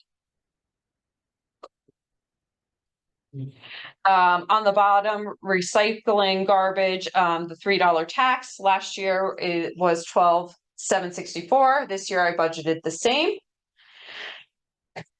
Commercial revitalization has been 10,000. We discussed internally and bumped it down to 5,000 instead. Capital improvement fund last year was 200,000 and I bumped that up to 250,000. As you know, you have some pending capital requests from numerous departments, so that will just help fund down payments. On the next page, you have your debt service. Those are required. At the top, your bond principal or anything that's permanently financed. Our Green Acres loan goes through 2027 as the same amount, so that will continue. Our legal installments is there, which is our down payments on our notes. Our interest on bonds, our interest on notes, our COVID emergency, that goes through 2026. And at the bottom, you have the grants.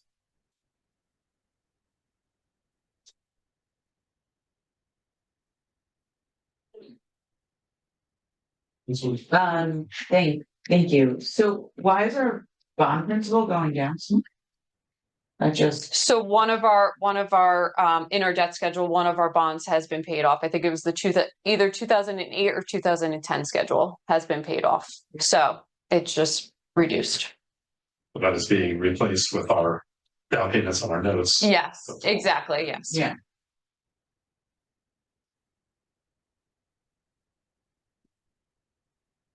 Yeah.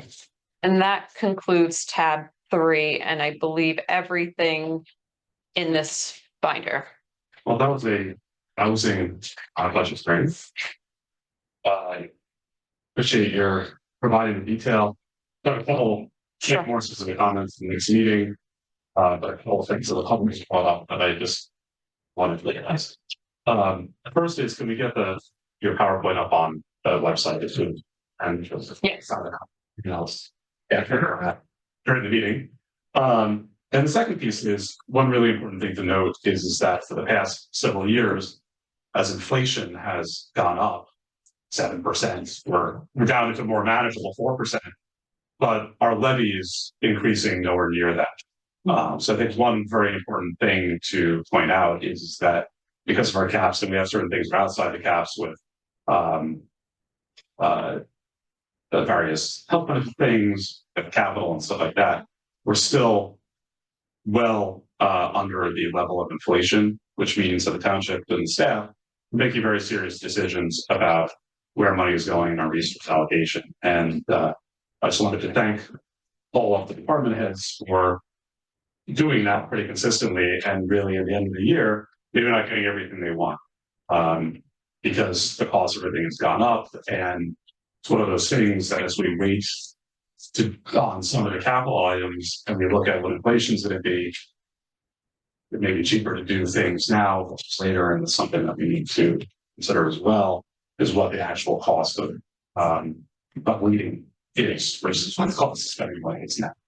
But it's one item that I think is important that we are well underspending in comparison.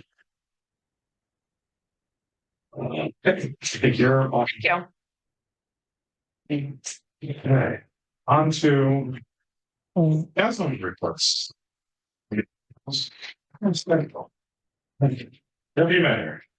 We'll keep it short. You already mentioned Restaurant Week, which is going on this week. So thanks everybody for participating. Make it out there and get some fine cuisine from Verona restaurants. I have to stop and thank Congressman Payne for his visit last week to Verona to talk about and discuss the public safety building, and looking forward to the help we will give the Township of Verona moving forward. And I have to acknowledge Sustainable Verona.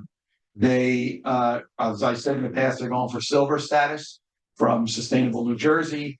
They put their first application in and got word back. There's 3 stages to it. They didn't hit the number for their silver status, but they have 2 more chances at it, May 10th and July 31st, to reapply. And I'm pretty confident they will reach that goal. I have to acknowledge, like, the representatives from Sustainable Verona have just put in a lot of time on this, and looking forward to them achieving the status. That's all.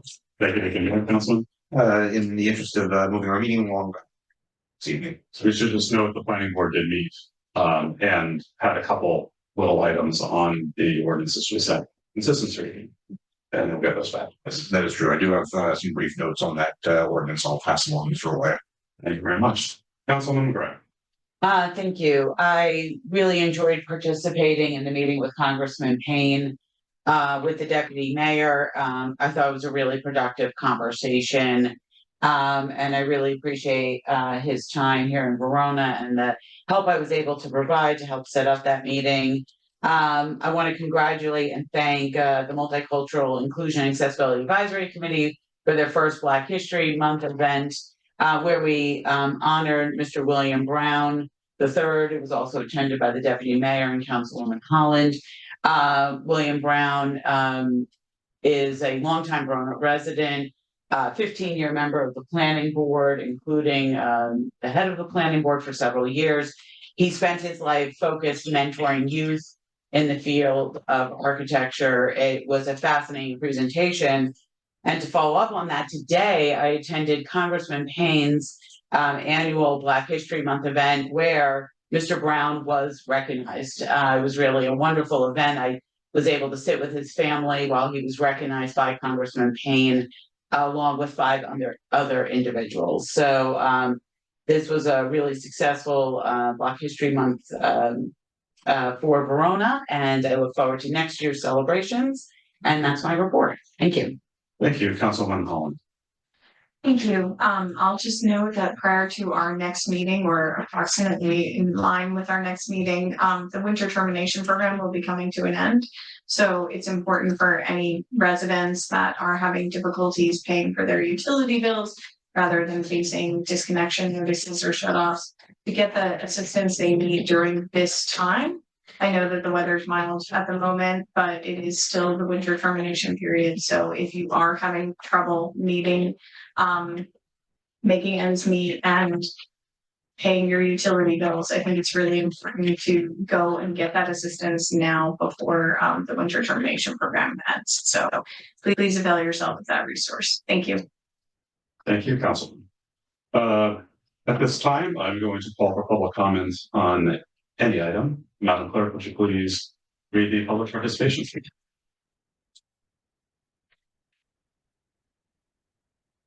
Anyone from the public wishing to speak on any matter, please raise your hand by pressing the raise hand button on your monitor. If you're dialing in by phone, please *9. If you're attending in person, please approach the lectern, and once you're recognized, clearly you state only your name, township of residence for the record. You're not required to provide your street address. However, if you do, please note that these meetings will be posted on the township's YouTube channel, and addresses will not be redacted for any purpose. You'll have 4 minutes to address the council, clean up cross dialogue. And after everyone wishing to speak has been heard, council may address your comments and or questions. It's open. Thank you. You'd like to participate? Yeah, Mr. Ryan, calling from home.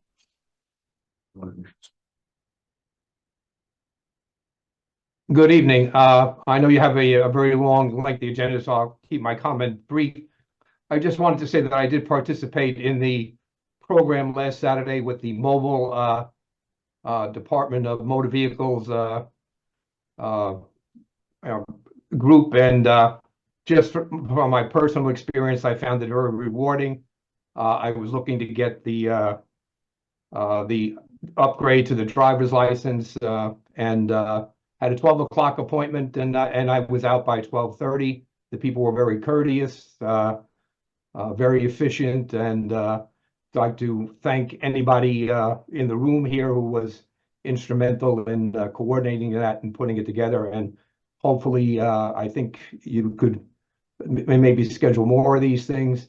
I found out, in addition to getting your verification for your identity, that as a veteran, my current driver's license didn't have an annotation on it regarding that. I did submit my discharge papers as a point of reference to prove my identity, and they told me that you can also get your veteran status noted on the driver's license. So that might be something that would interest vets. I know sometimes many places say we offer veterans discounts, but when you go and ask them about it, they say, well, you have to prove you're a veteran.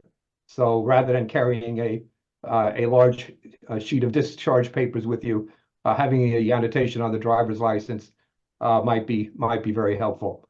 And that concludes my comments. Thank you very much. Thanks, Ryan. Anybody in the room? Well, you come right after the lecture. You say your name and your town of resident.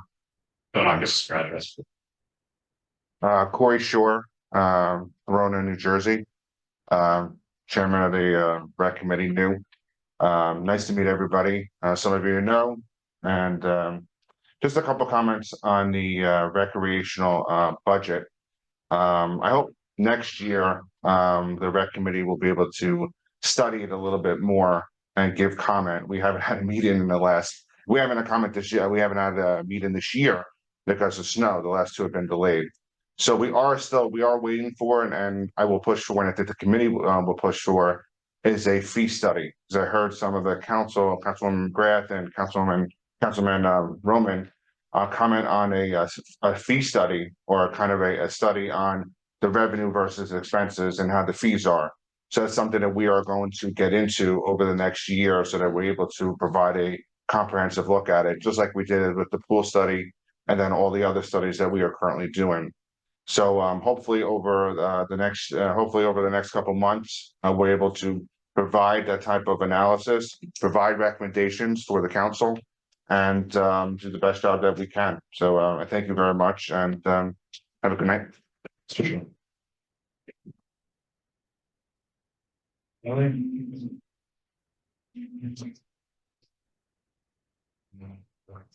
Thank you. Chris Riley, I live in Verona. Two questions, or one comment, one question. A couple of months ago, I asked about the status of the development agreement for the Spectrum property. And there wasn't any information available at the time, and I'm just wondering if there was any update in terms of when that agreement is going to be exposed to the public and when we'll have a chance to comment. My comment is, I thought the CFO did a great job in presenting all that information. She certainly has a good handle on everything going on in the town. And like a lot of budgets, you compare yourself year after year and how you're doing this year versus last year. But one of the things I'm curious about is, how do we compare to other towns? I know, for example, there's a lot of towns around here that we're not, apples to apples comparison, like Montclair, West Orange, Maplewood, South Orange. But in terms of like the Caldwells that also have a lot of volunteer services as well, and seem like they have a lot of similarities to Verona. How do we stack up? Do we pay our employees more? I mean, I don't know if that information is even available, but our costs and fixed costs, labor costs, variable costs, similar to those towns as well. So any insight you can provide on that would be appreciated. Thank you. Thanks, Riley. Any further public comment? I know.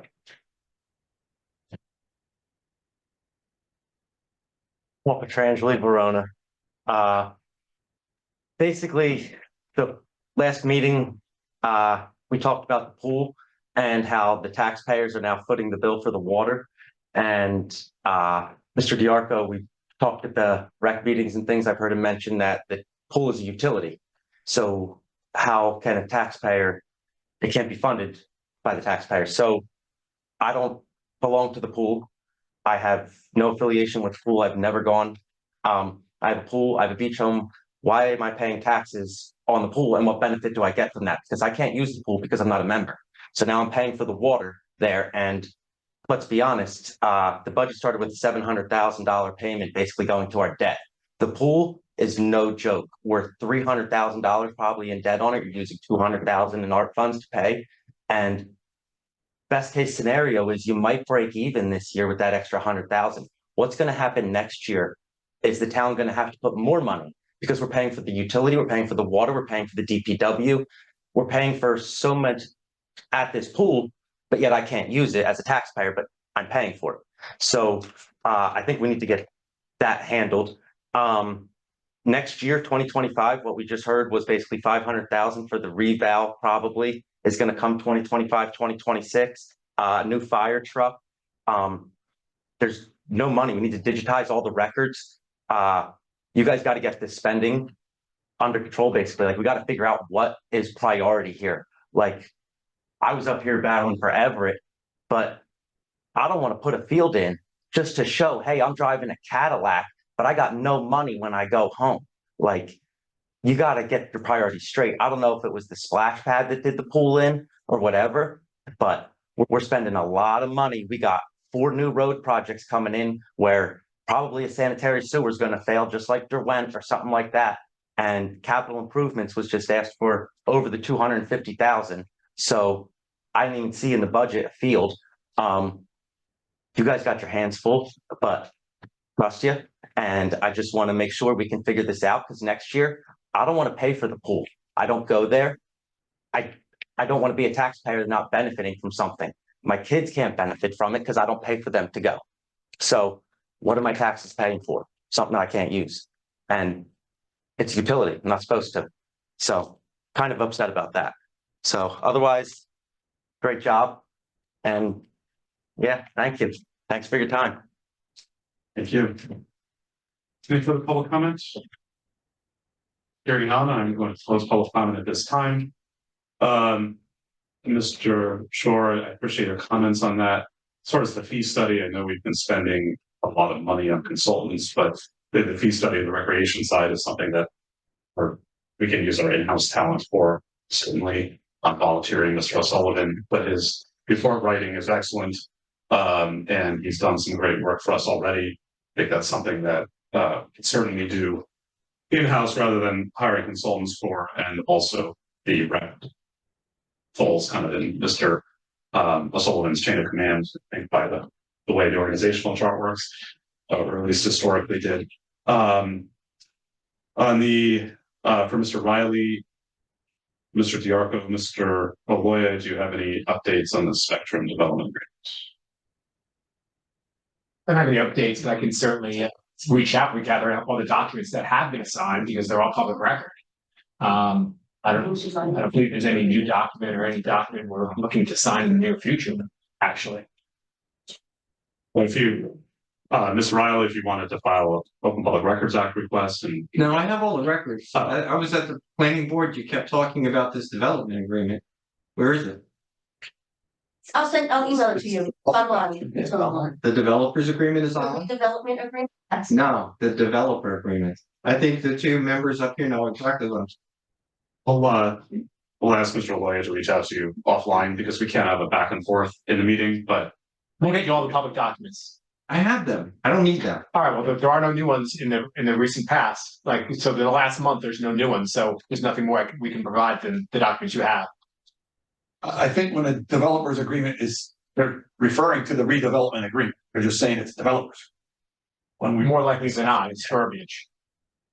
If you could reach out, Mr. Oloya, Mr. Bios information in a meeting and make sure that he has everything he needs, so.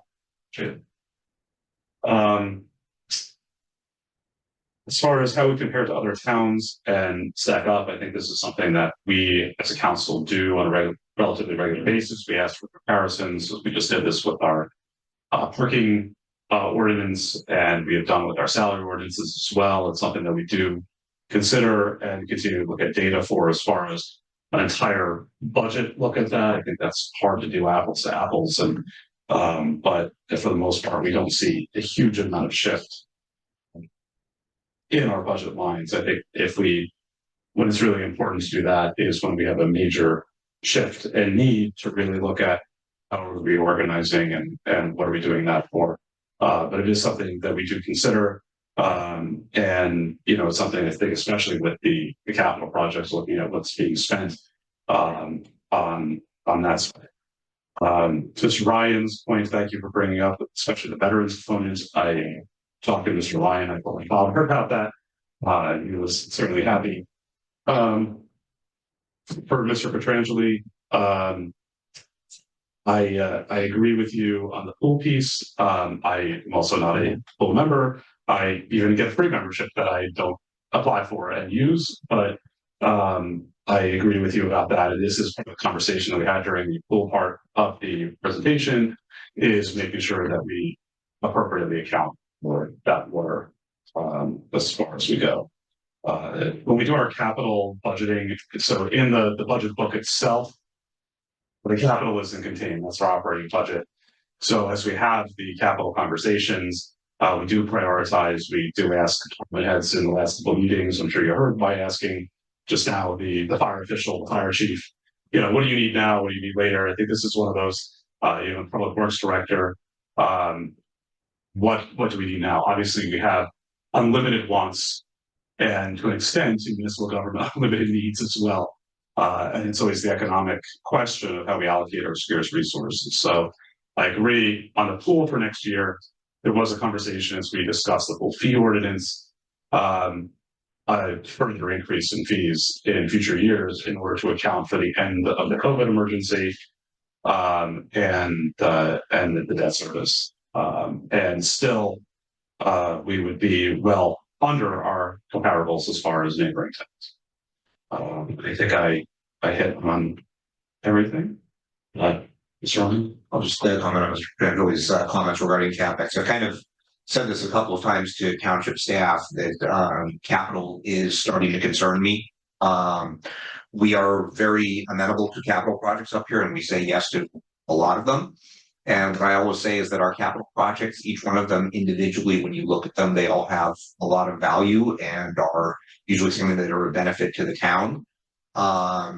What my concern is the number of them that we are doing and the gross total in capital that we're spending, especially in a not as friendly interest rate environment that we used to be in.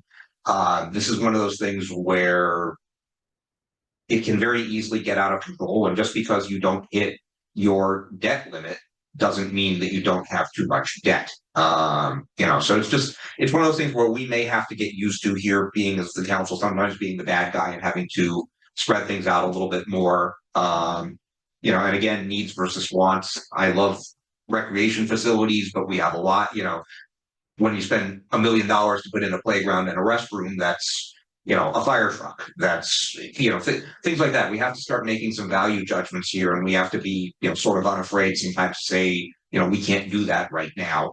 And it's just sort of in my general look at the budget, that's really what's concerning me, is just the amount of capital that's been requested. There's just not any way that we're going to be able to say yes to all of that without, putting ourselves in a bad place. So we may have to take some of it out. Thank you. First of all, I want to say thank you to Mr. Shore for coming to the meeting, and I appreciate your service on the rec committee. I know that a lot of effort was put into the pool fee recommendations as well as the Everett Field recommendations. So just really want to thank you for your leadership and involvement there. To Mr. Petrangeli's points regarding the pool, I do agree with you, and I think a fundamental issue that we have with the pool utility is that it hasn't been run like a utility. So notwithstanding the fact that the initial purpose of it was for it to be a utility, that's just not how it's been run by the township. It has been run as an extension of the rec department. So it is actually a paradigm shift to now create it as self-liquidating, even though it was created to be self-liquidating. So, I mean, this is a painful process. And what's really come, and I said this at the prior meetings, it's really come to my attention that our entire approach to the pool is just like our approach to many of our other utilities in the town. And it hasn't been strategic. So we don't have a strategic plan for the pool. It lays fallow like 10 months out of the year. So we're trying to get revenue for the structure in 2 months, whereas it does have facilities that could potentially be used all year round. And that would help to actually fill some of those budget gaps. The rec committee, under Mr. Shore's leadership, had a number of recommendations for revenue generation that aren't being addressed right now by the council. So I think you'll see my concerns expressed in my votes regarding the pool fee structure. And I think that what we really do need is a comprehensive strategic plan, and that can incorporate a rate study. And if we have the in-house expertise, that's great. We certainly haven't utilized it if we have it. So if we can save ourselves the cost of a consultant, that's wonderful. But in the end, it should be a quality work product that can actually advise this council and give us something comparable to the rate study and the asset management plan that we got for our utilities. And I'm still waiting to see, the engineering study for the wastewater treatment plant. But that kind of analysis for this pool and a strategic vision going 5 to 10 years out would be incredibly useful for this facility. And it is another one of these crown jewels for Verona. So we talk about wants and needs. Again, some of the reasons why people live in Verona, and I appreciate that not all residents do use the pool, but some people across the state know who Verona is because of this pool facility. And people drive through town and they see Everett Field. So as much as I am a huge proponent of investing in things that nobody ever sees, which are the pipes in the ground, and I have spent a lot of my time on this council advocating for this, I do also think that wants and needs need to be balanced, because it would be unfair to all the families and residents in this community to typically characterize recreational needs as wants, because they aren't the same as fire trucks or emergency services complexes or other expensive cost expenditures. So I just think it's important for us to be weighing these things and to be taking a strategic approach to it, which, is something that this council has been working on. And I do appreciate the administration's leadership with regard to the water and sewer utility. And I just think that we need to take a similar approach to the pool utility. And it really is a fundamental paradigm shift. Thank you. Okay. Moving on to the proposed ordinances, we have several proposed ordinances tonight. Madam Clerk, the next item on the agenda is ordinance 81 on first reading. Would you read the title of the ordinance? Amendment Chapter 140, Vehicles and Traffic. 40-68. Rent parking zones designated in chapter 8, 565-1 schedule B. Metered parking rate, 25 cents on peak payment. And Saturday to day parking meter payments are required. Thank you, Madam Clerk. Let's make the ordinance. Thank you, Councilwoman. Councilman McGrath, this is your second. Second it. Second is by Councilman Roman. Is there any discussion? There are a couple of questions. Yes, please. I was looking at this and wondering, did we just copy this from the last one, looking at like distances off of the streets? Because like, is this like listing of the streets that are here, are these places where we're supposed to have meters, or we had them in the past and we don't have them anymore? And my first one is like on Gould Street. We have no meters on Gould Street, the west side, starting at a point 254 feet from Bluefield Avenue, north 292 feet. I don't think there's any meters on Gould. And that's the drop-off zone for HB Whitemore. So I'm wondering, should we go through this and delete some of these areas because they're somewhat outdated? The one on Montrose also. One on and both on Prospect. I mean, as far as like Montrose goes, starting at a point 50 feet from Bluefield Avenue is, we actually have 3 spots in there. In the beginning of Montrose, we actually have 3 spots in that first 50 feet. And then after that, I don't think there's any meters going up on Montrose. There's definitely not. And I actually think like those are areas I think we should maybe look at before the next meeting, maybe revise this and say the first block of the streets outside, and that's actually town center also. So those areas where if we had meters, we have people that park there all day long. They have permits in that area. We can push them up the street a little bit, and those are ideal spots to add parking for people that want to go down to the corner and grab some lunch, put some quarters in the meter, and then move up from there. I think it's a good turnover spot, and it would add extra spots to the downtown, which we desperately need. And then I know even on South Prospect, these numbers don't really. Yeah, they definitely aren't right. I mean, South Prospect east side, starting at a point 64 feet from Bluefield Avenue, I think that's part of lot. Yeah, I think in the back of the page. these are on some of these, like on South Prospect, the spaces are marked. Yeah. But there's not either. So I think it would make sense to leave this in here in its current thing so that we could meter them in the future. And then potentially look at if we wanted to meter more of the streets to add to that later, just revise it later at this point. I believe that. And are not changed. That. Cannibalization.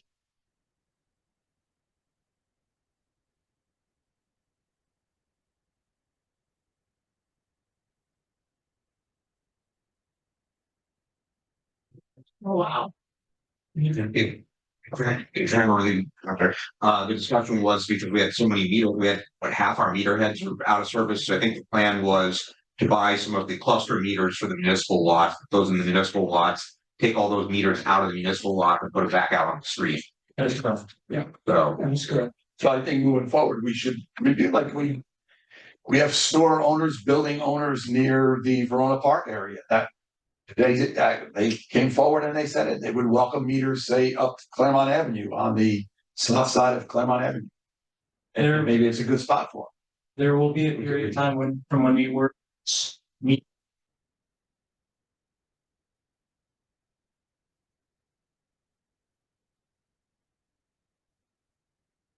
any other comments on page 1? Started noticing poles without meters on them as I drive around town now. Okay, yes, we have a lot of decapitated calls, especially along with that. And all right, Madam Clerk, would you call the roll, please? Councilwoman Holland, Yes. Councilwoman McGrath, Yes. Deputy Mayor McAvoy, Yes. Mayor Tamara, Yes. Mayor. Sorry, each one will be number 2024-07. It will be published according to law. Public hearing will be held on March 11th.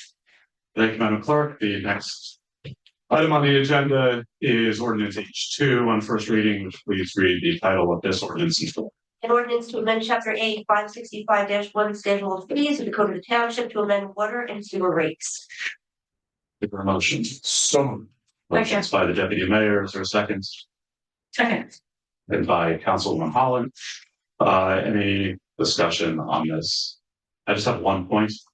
I know the New Gen study included in the rate recommendation provisions to pay the debt service on the well replacement project.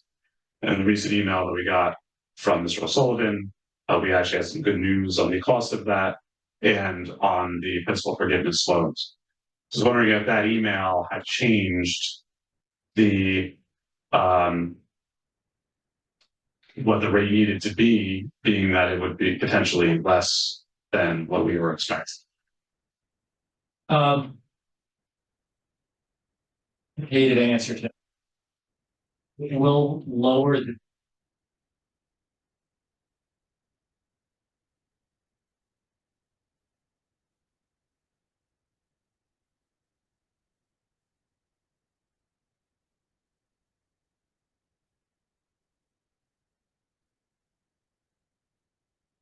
Those numbers. Search.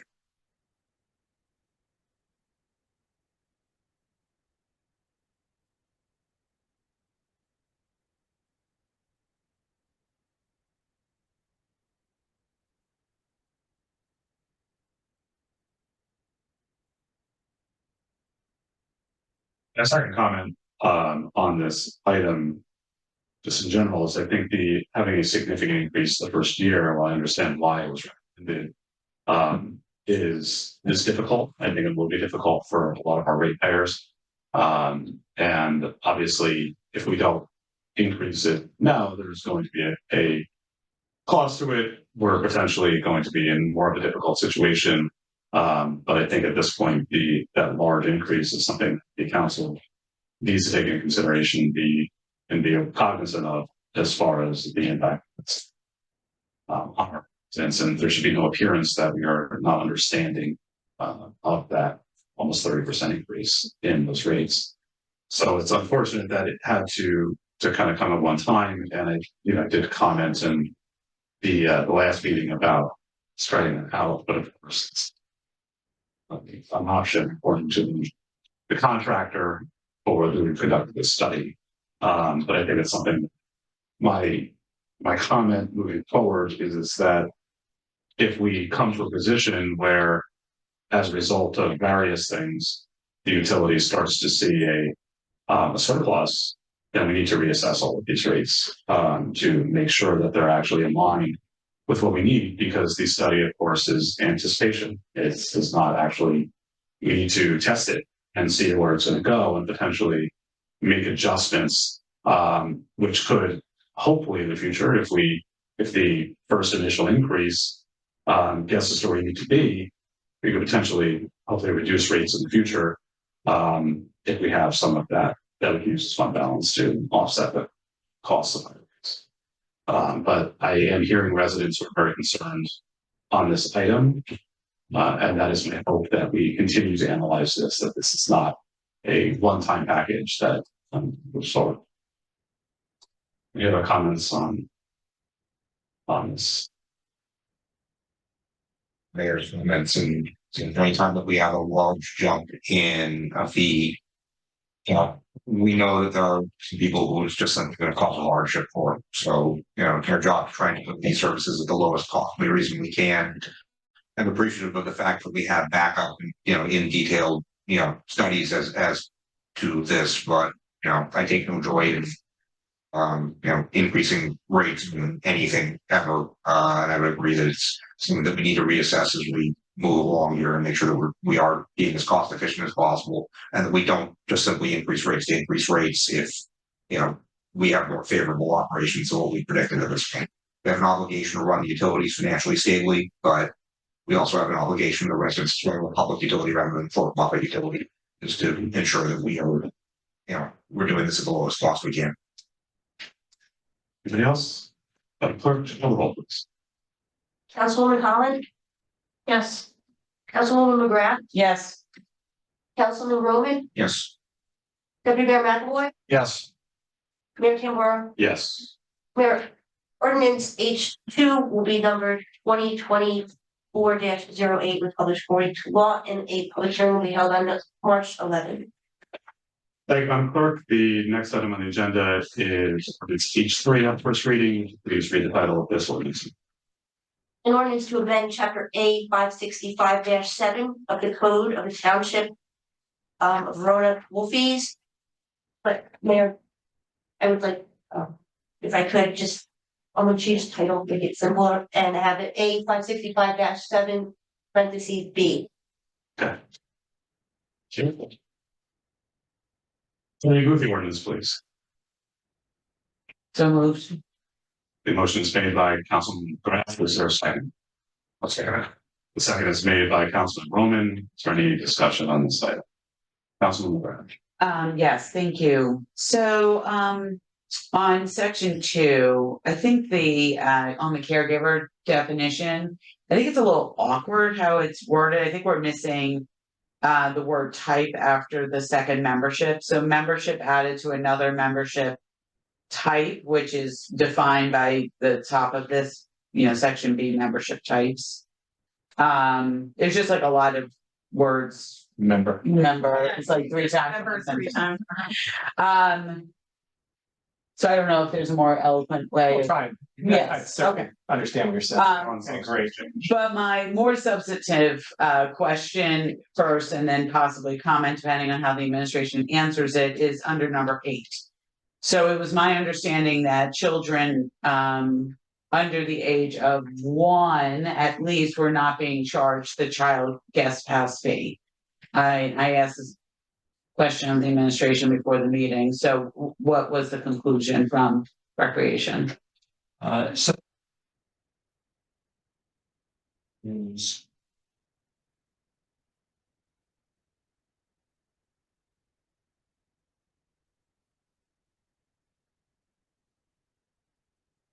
Specifies a free. If it's age 1 less or We're now codifying the membership. we're membership types here, so this is the opportunity to codify it here. Right, it can be. Okay. I tend to agree that would be a reasonable change. Excuse me, I'm sorry, Mayor, I wasn't done with my thought. So I actually like to propose that children under the age of 2 are free. I don't feel it's reasonable to have a child who's not walking yet to be charged. And it was my understanding that in the past, it was under the age of 2 were free. When I asked this question last year, though, I was told, no, it's under the age of 1. But I would like to open this up for conversation. There's agreement. I think there are quite a few children under the age of 2 who walk. But not under the age of 1, they don't all walk by the age of 1. So I agree with the 1. I disagree with extending that to the age of 2. I think having it, the 1 is reasonable to codify, but I think extending beyond what we've done in the past is like. what was the recommendation from the rec committee or the? Well, what did we do in the past? Excuse me, the rec committee wasn't asked to opine on this topic, so the rec committee didn't opine on it to my awareness. So, yeah, and I believe, my understanding is that this is opaque in the regulations, right? So right now, you have one provision of the code that says 17 and younger that can go down to a child as young as like days old. Elsewhere in the pool rules that come up yearly, it has been casually enforced. Sometimes it's under the age of 2, sometimes it's under the age of 1. And so I think what what Councilwoman McGrath is seeking is confirmation from the administration that it should be under the age of 2, or from this body. But like, this was certainly not something that was discussed, and it wasn't in the pool fee recommendations from the rec committee. It wasn't a question posed to the rec committee. Mayor, if I may, Certainly, Mr. Carroll. I just like to add to the conversation that this ordinance should not be different than a pool rule. The pool does not have the ability by rule to change what's in your ordinance. And I think that's what Councilman Holland was just saying. So, you know, whether it's 1, 2, or days old, it needs to be in this ordinance if you're not going to charge. Yeah. And it's a council decision. Administration can recommend, but you have to adopt the ordinances. I'm fine with it, changing it from a year to 17 years of age. I think 2 years is going a little far. Our lifeguards, we have to account for what the impact of guests are, and having a 2-year-old child is potentially going to increase the impact on the staff. Members 1 year. I'm personally in favor of up to 2 years. I do think that you do have children. My children were over a year before they were able to walk. We actually didn't join the pool at that time because we weren't able to get full utilization of it because my child was so young. So, my understanding is that past practice has gone to 2 years. This is just for the guest passes. So my thought is, a 2-year-old isn't coming to the pool without an adult paying a guest pass. Yeah. Or they're just, like, I'm bringing my niece or my nephew with me to the pool and I'm a full paying member. When that child is going to largely be napping during the day or only at the pool for like just a matter of like an hour or 2, I don't think it's a significant constraint. However, I will acknowledge that there are facilities at that pool that a child that age can utilize. So it's not to say that the child isn't going to be able to utilize the pool facilities. They most certainly will. There's changing tables, there's the splash pad, and there is the wading pool, which is now 0 entry. So even a child that is just toddling could utilize that. But I think there's a recognition that it's like part of, the family orientation of the pool. And certainly we do give other free memberships. So, the understanding that a minor child of that age, I think it's a reasonable request. That being said, like I am struggling with all of these pool fees, and so I'm not sure where I'll ultimately land, but I do support Ms. McGrath as a mom and as somebody that's utilized the pool. I do support Councilwoman McGrath's position. Yes. I mean, my biggest concern right now is the financial state of the pool. I'd say this is a case where we need to do, we need to err on the side of revenue generation to avoid subsidizing from taxes. So, I would be willing to go with 1, but not with 2. And this is one of those things where if we are in the wrong direction, we can always change it the following year.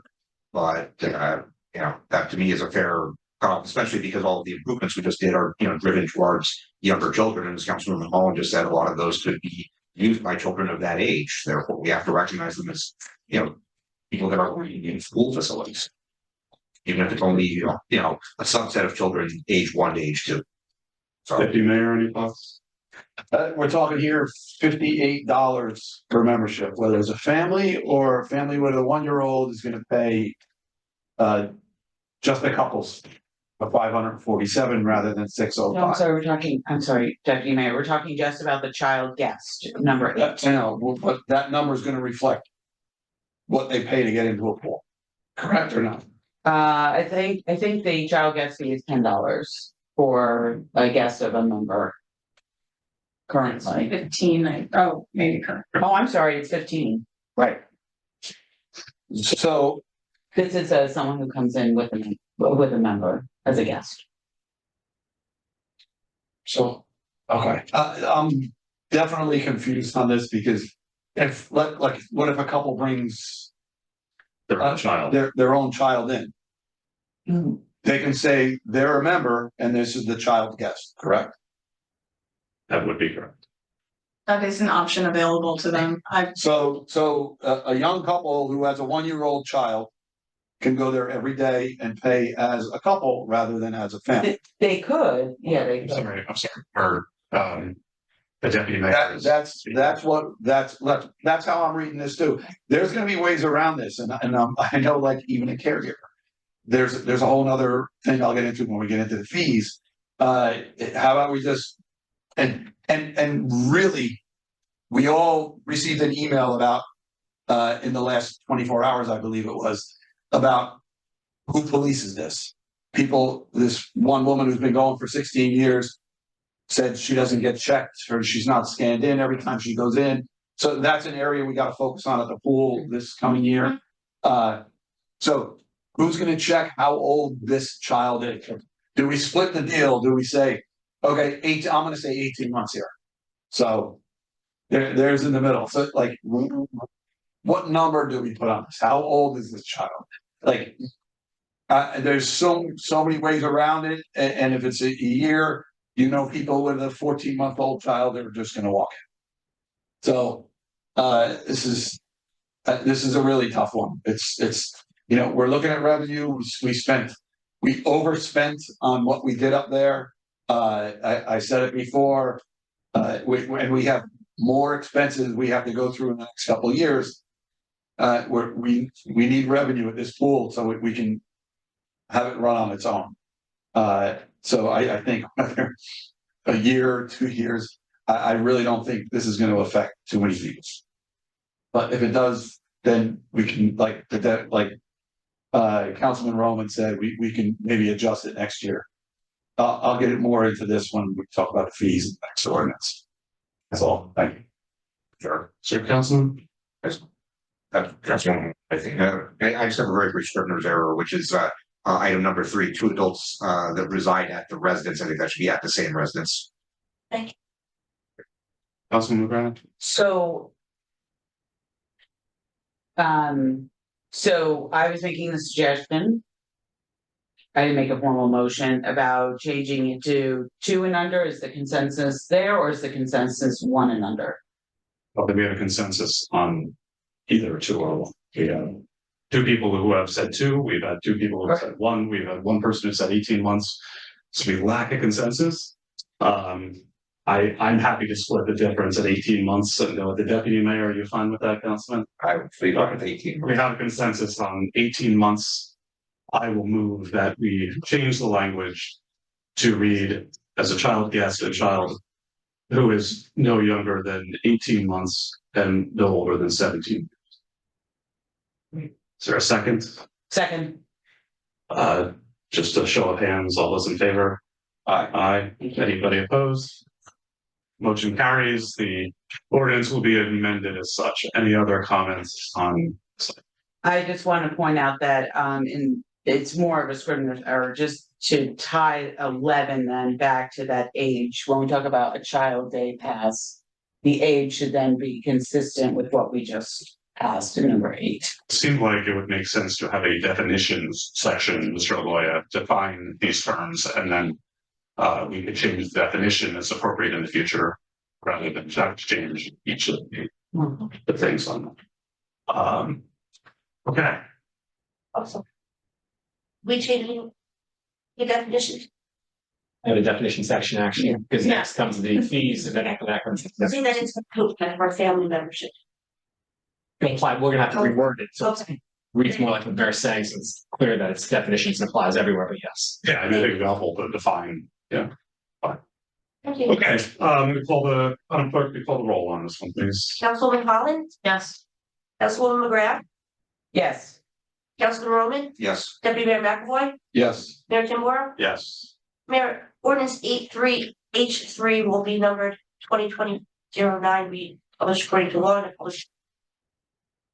Madam Clerk, would you please read the title of H4 into the record of the first reading? It's to amend chapter 8565-7 of the Code of the Township of Verona for fees. Thank you. Madam Clerk, is your motion? So moved. Motion's made by Councilman Roman. Is there a second? Again, The deputy mayor, is there any discussion on this item? This is specifically the fees portion. Yes. Deputy mayor, comments? I was looking through numbers and obviously and we've talked about this in the past. I know Councilman Rolowitz, there's a fine line between if you raise the fees, you get less memberships. So I'm looking at, I looked at our seniors specifically, and the last time we went through this fee change last year, I know they were looking to raise senior fees. I believe it was 14%. I was against it. They went from $165 to $175. I want to point out that when it was $165, we had 267 seniors that signed up. When we bumped it to 175, that number dropped from 267 to 154. So we had a loss in revenue there.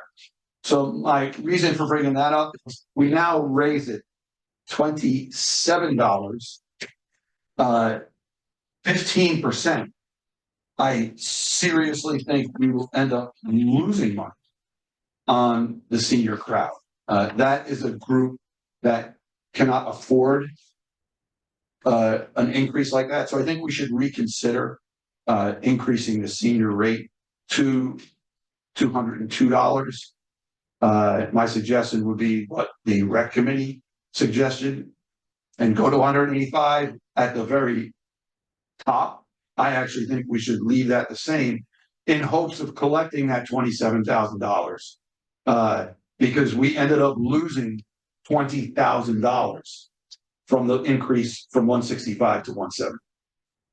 I tend to agree with the deputy mayor on that. I think we just introduced an ordinance to dramatically increase the water fees as well for people on fixed incomes. And same point, I brought up my objections last year regarding the increase in senior rate. And I think a more reasonable 185 vehicle. Johnson? The economic perspective of crossing the $200 threshold, I think is actually pretty likely to cause people to simply get out of membership. You know, the most we should be really doing at this point is 195, and I agree that probably a lower rate is more likely to get us, you know, higher revenue. This whole thing is always a cost, you know, is always a cost benefit, you know, optimization problem, which is trying to get the most memberships. And I would say that we're most successful at the pool when we have the largest number of people joining it. That's, you know, our end goal there, both for revenue generation and public enjoyment. And I am worried that we're going to overshoot still a little here, particularly crossing the $200 threshold. This one. I'm sorry, I'm really confused. So what is your proposal to then make up this lost revenue? You're changing the numbers on the fly, so does that mean that families are going to have to pay more? And we just had a whole conversation about, you know, guest pass fees for like between 1 and 2 year olds. This is a very significant change and we're under a time crunch. So how are we going to make up this revenue? Because what happened last year was that was then passed on to families and the family rate went up even more. We're now talking about crossing the $600 threshold for families, and we have 2,800 families. You're talking about seniors where their membership is only 280. I mean, at the end of the day, like, how are we going to make up that revenue? And do you have additional changes? Seniors are only 154. This chart that I got. It's a reminder to the council that we don't have back and forth conversations with one another, that the comments are addressed to the chair.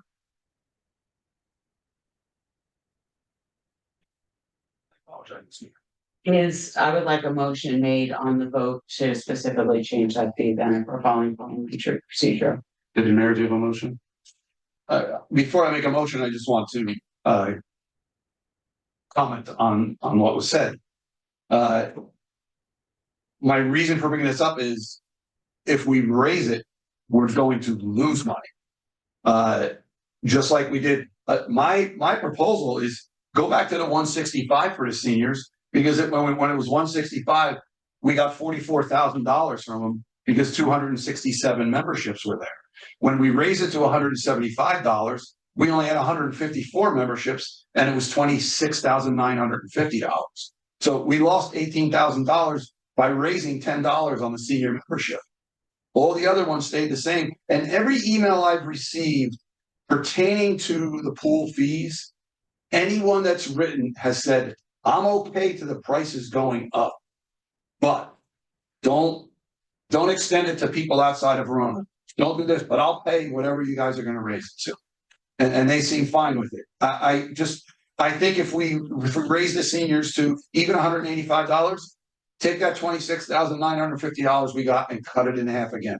I don't think you're going to receive that revenue from seniors. I'm doing this and I'm bringing this up to promote more memberships and more revenue. So I even think 185 is too much, but I will make a motion instead of raising it to $202 to only raise it to the recommended amount that the Recreation Committee proposed of $185. For a second, Second that motion. is there any discussion on that motion? Councilman, Thank you. I really object, and I think one of the reasons the finances of this pool are really not doing well is because for years, council members, especially now in the last 2 years, are mucking with the rates and adjusting them against the administration's recommendations. So if that's what we're doing, then unfortunately, I'm not going to be able to support. Because I really wanted to take the administration's recommendations as a package deal. And the CFO left. We're under a time crunch because we really have to introduce today. And there's no communication also between council members before we get to the dais. So some of us are now completely blindsided. So I really object to all of this. This is not well done. And so, no, I don't think that we should be foregoing revenue when we already realize that we are short on revenue and we're going to have to raise rates again next year significantly. And we're planning on raising family rates from 520 to 605. I know that it is a hardship that these rates are going up, but it's important that it's shared by all pool classes. And, I think I'm getting a lot of feedback that we're going to lose family memberships, which I think we should be more concerned about. So that is my discussion in terms of this specific change, taking the 202 and lowering it to 185. Thank you. Councilman Holland. I would just add that this is where we would be benefited by having a strategic plan and detailed financial analysis and forward-looking rate study on the pool and addressing it more as a larger aquatic center and other revenue generation. We right now are focusing just on fees as the sole source of revenue generation for this facility. And I think it's a flawed approach. I appreciate that. I'm just pulling up the numbers that I think we have several sets of numbers here, which is causing a problem. Yeah. So I'm pulling up a spreadsheet that was emailed to us by the CFO on February 9th. That says additional pool information for the council. The numbers that I see as far as in between 2022 and 2023, there were 267 seniors in 2022 and 283 seniors in 2023. I think the issue was the COVID numbers got thrown in there when all of the numbers are down. But I think we have a couple sets of numbers here, unfortunately. So, Mr. Diarco, can you confirm that spreadsheet sent to us on the 9th is the accurate spreadsheet, Mr. Sullivan? Spreadsheet. Yeah. So, I see where you're going on.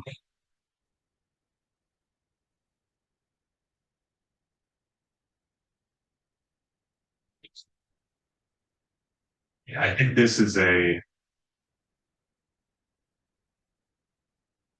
these numbers not consistent. So we have, this is the 2.5 version, and it does say for seniors there were 267 memberships in 2022 and 154 in 2023, but those numbers don't add up with the Excel spreadsheet. So I think that's a big part of this, is we have so many different sets of numbers. So I think it would be helpful to have clarification on that. I do agree, for discussion on this motion, that hitting the $200 mark is very high. And I think we have to provide, we just did our entire senior budget, and it is not a huge amount we need to provide for our seniors. Our fees are going up, and seniors are on fixed incomes quite often, and there other things are dependent on rates of return and things like that. So I think that there is that we don't want necessarily the cost to go to anybody, but at the same point, you have individuals that have more disposable income and less disposable income as a general rule in that way. And even with the family membership going up, it's important to note that family memberships will be going up again in the future anyway, in order to sustain the pool fee operation. So in comparison to that and what we actually are seeing from surrounding towns, we're actually still below comparables. So I tend to agree that $202 is very high. Right. I mean, it's certainly counts. It's 195, kind of the the reasonable. Again, this is all sort of a test and see what happens, and fix it next year if we overshoot on something like that. So, I mean, I think that a reasonable number to see where it goes would be 195.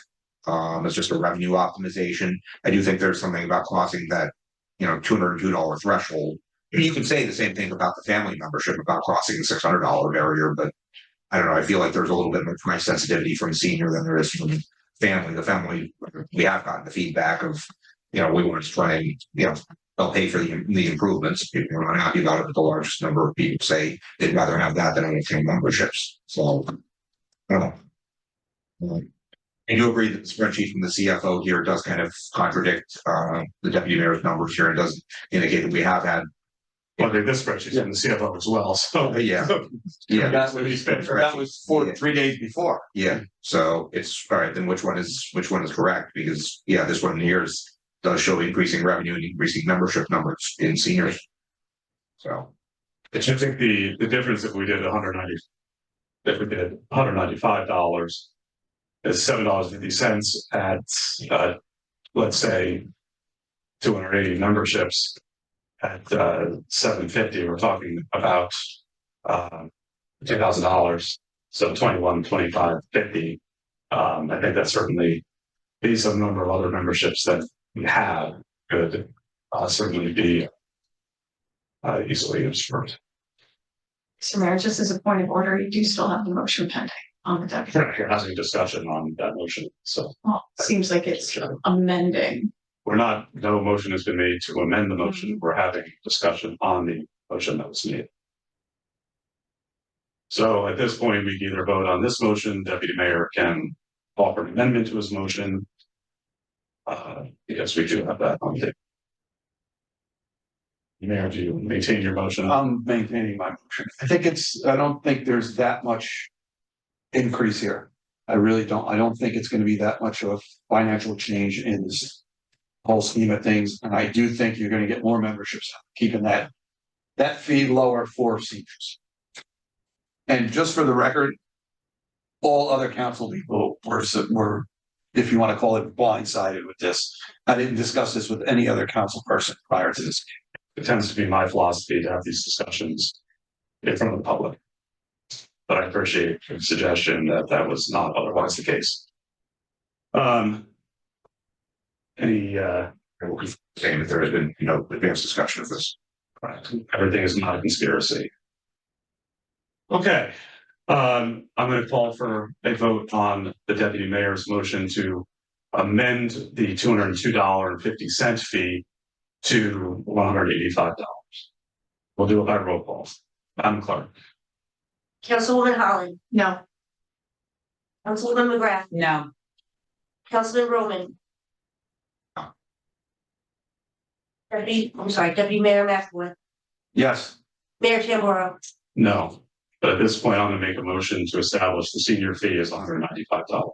I'll second the motion. Wait. Sorry. Okay. The original motion failed for lack of a majority.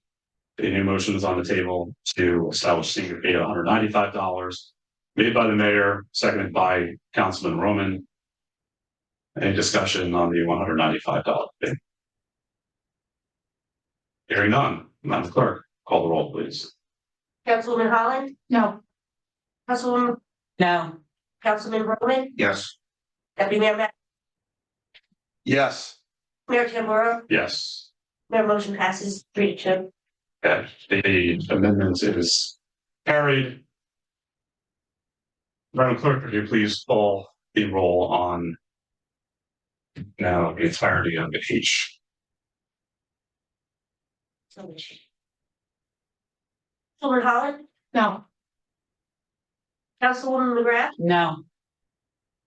Councilman Roman, Yes. Deputy Mayor McAvoy, Yes. Mayor Tamborro. Yes. Mayor, ordinance H4 passes 3-2, and it will be number D24-10. It will be public hearing will be held at March 1. Thank you, Madam Clerk. Would you please read the title of ordinance H5 on first reading to the record? Actually, I'm sorry, I have to relinquish the chair to the deputy mayor for this. It's deputy mayor. Oh. Yes, ma'am. Moving ordinance on first reading, H1, H5. H5. H5, next item on the agenda is first reading. Madam Clerk, could you please read the title of the ordinance into the record? An ordinance to amend chapter A565-7 of the Code of Township of Verona, pool fees for volunteer fire and rescue squad members. Someone like to move this ordinance? So moved. Anyone like to second it? I'll second it.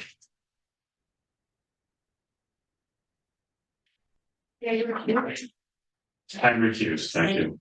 Any council discussion on this? Councilwoman?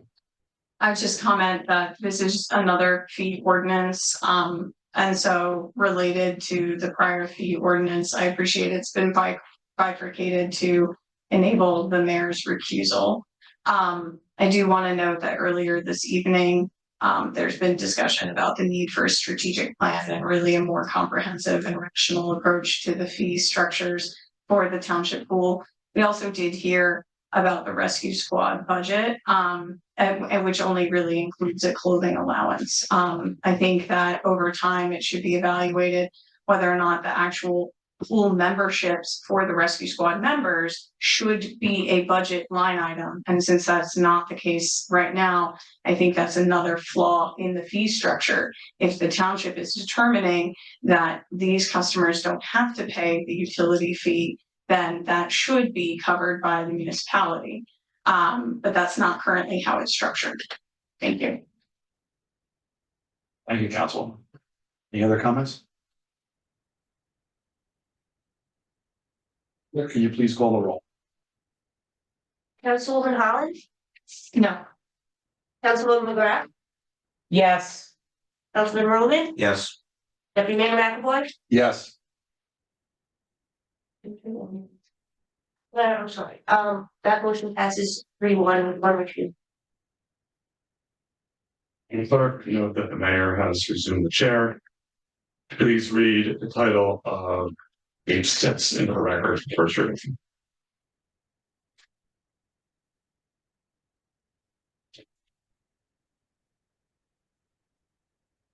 Fixing this compensation paid officers and employees of the township for the 2024 calendar year. Is there a motion? Motion made by Councilman Roman. Is there a second? Second. The second is made by the deputy mayor. Any comments? Hearing none, Madam Clerk, call the roll.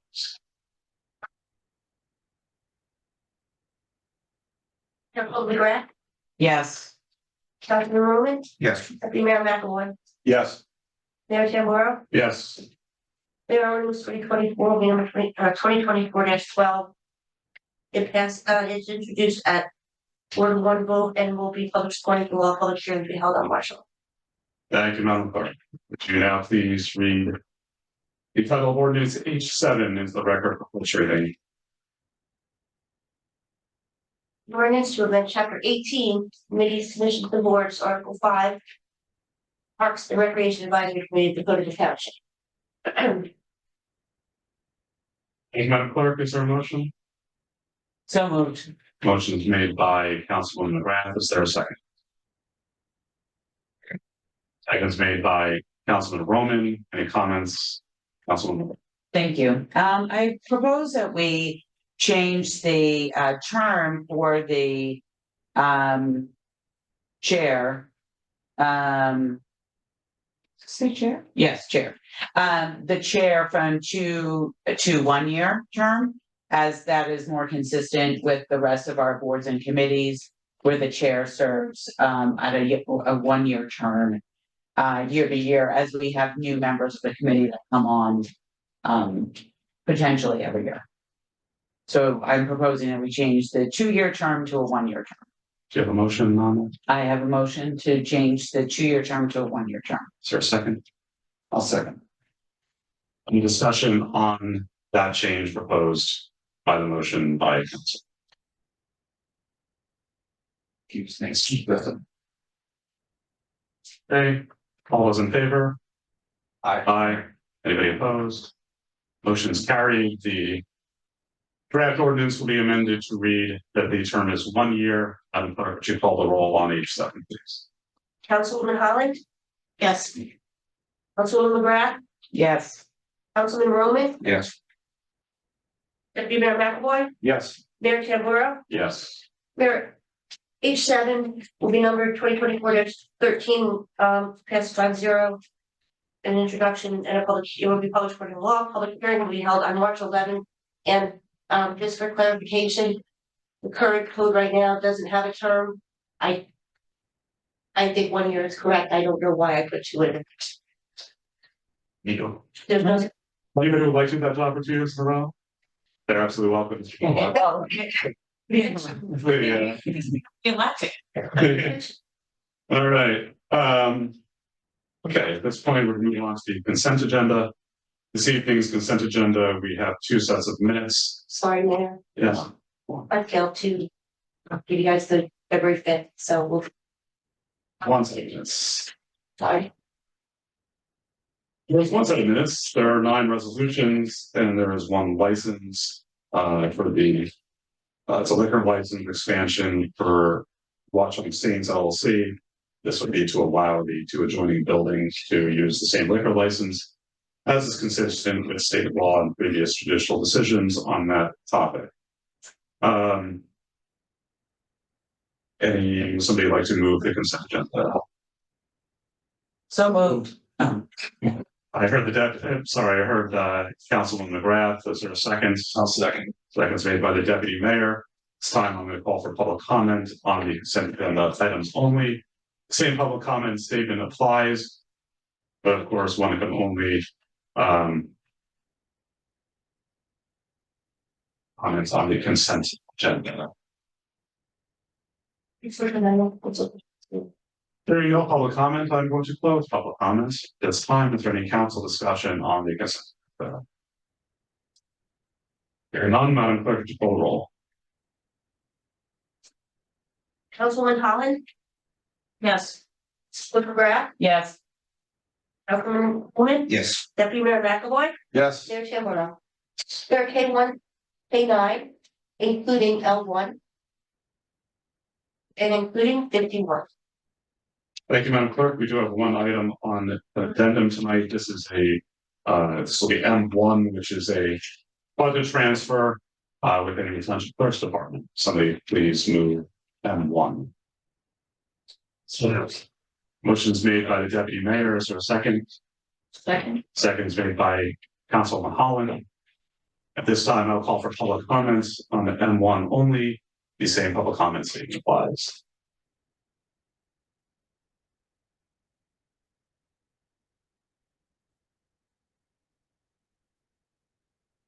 Hearing none, I will close public comments. Any council discussion?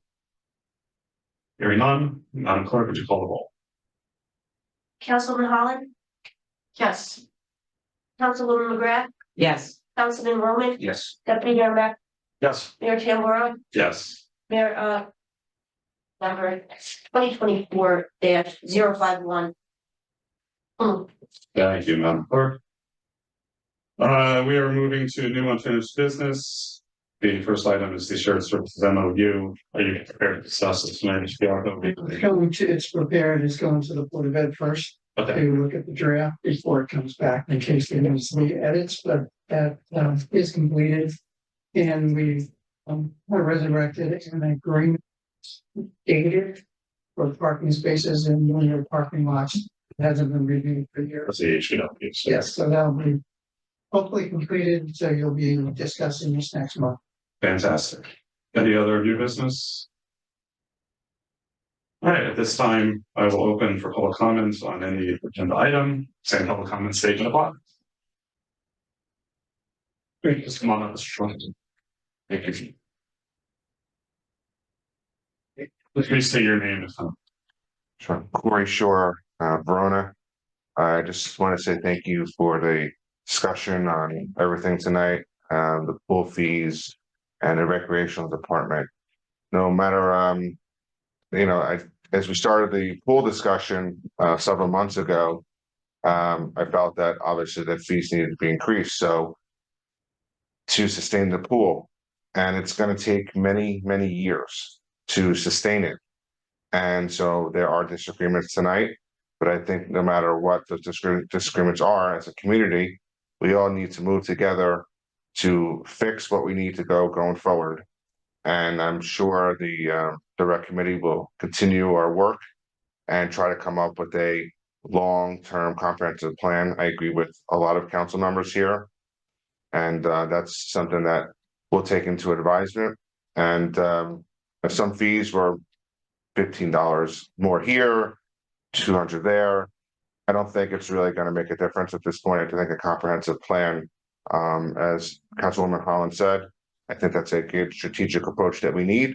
And I think we all need to work together to do it, because I think that's a beautiful, beautiful pool and something the community will very much enjoy. So thank you for your work, and let's get to work. Thank you. It's going to close public comments. We will not be having executive session tonight, correct? No. Okay. At this point. Mayor? Yes. Thank you. One, administration did hear the request for comprehensive external review of the pool. Kevin and I have that in motion. We're talking to firms now. Hopefully it'll be as good as we order. The other comment is for your veterans. The PMD mobile van is coordinated out of my office, and they're on a schedule every year. And for the veterans in the community, in addition to getting your license identified, if you're a disabled vet and you bring in your certification of disability by the Veterans Administration, you get free parking placards that you can park anywhere in the state at a meter, a municipal public parking lot, including the stadium on Route 3. So they bring in their VA certification of disability, they get a parking placard. It looks similar to the disabled placard, different color. It's red, white, and blue. And if they're a Purple Heart recipient, they get a placard that identifies them as a Purple Heart recipient, and they get the same benefit for parking throughout the state of New Jersey. Thank you. Thanks. Your advocacy for veterans is always just one comment before I think you're going to do what you're going to do. I had a comment. Okay. And I want to say that I also use unlike Mr. Ryan, I use the services of the mobile DOD unit this weekend as well, and I greatly appreciated it. I just wanted to share my appreciation to go with Senator Brada's office and something in the Phillips office for reaching out when these appointments were being done to ensure that we wanted them, and I appreciate their advocating for us even before they were our official elected officials. Councilor Roman, would you like to make a motion? I'd like to make a motion to adjourn. Is there a second? All those in favor? Aye. Aye. Anybody opposed? Or you may stay. Motion is carried. The meeting is adjourned at 10:16. It's better than 1066. Yes. Let's do the meeting again.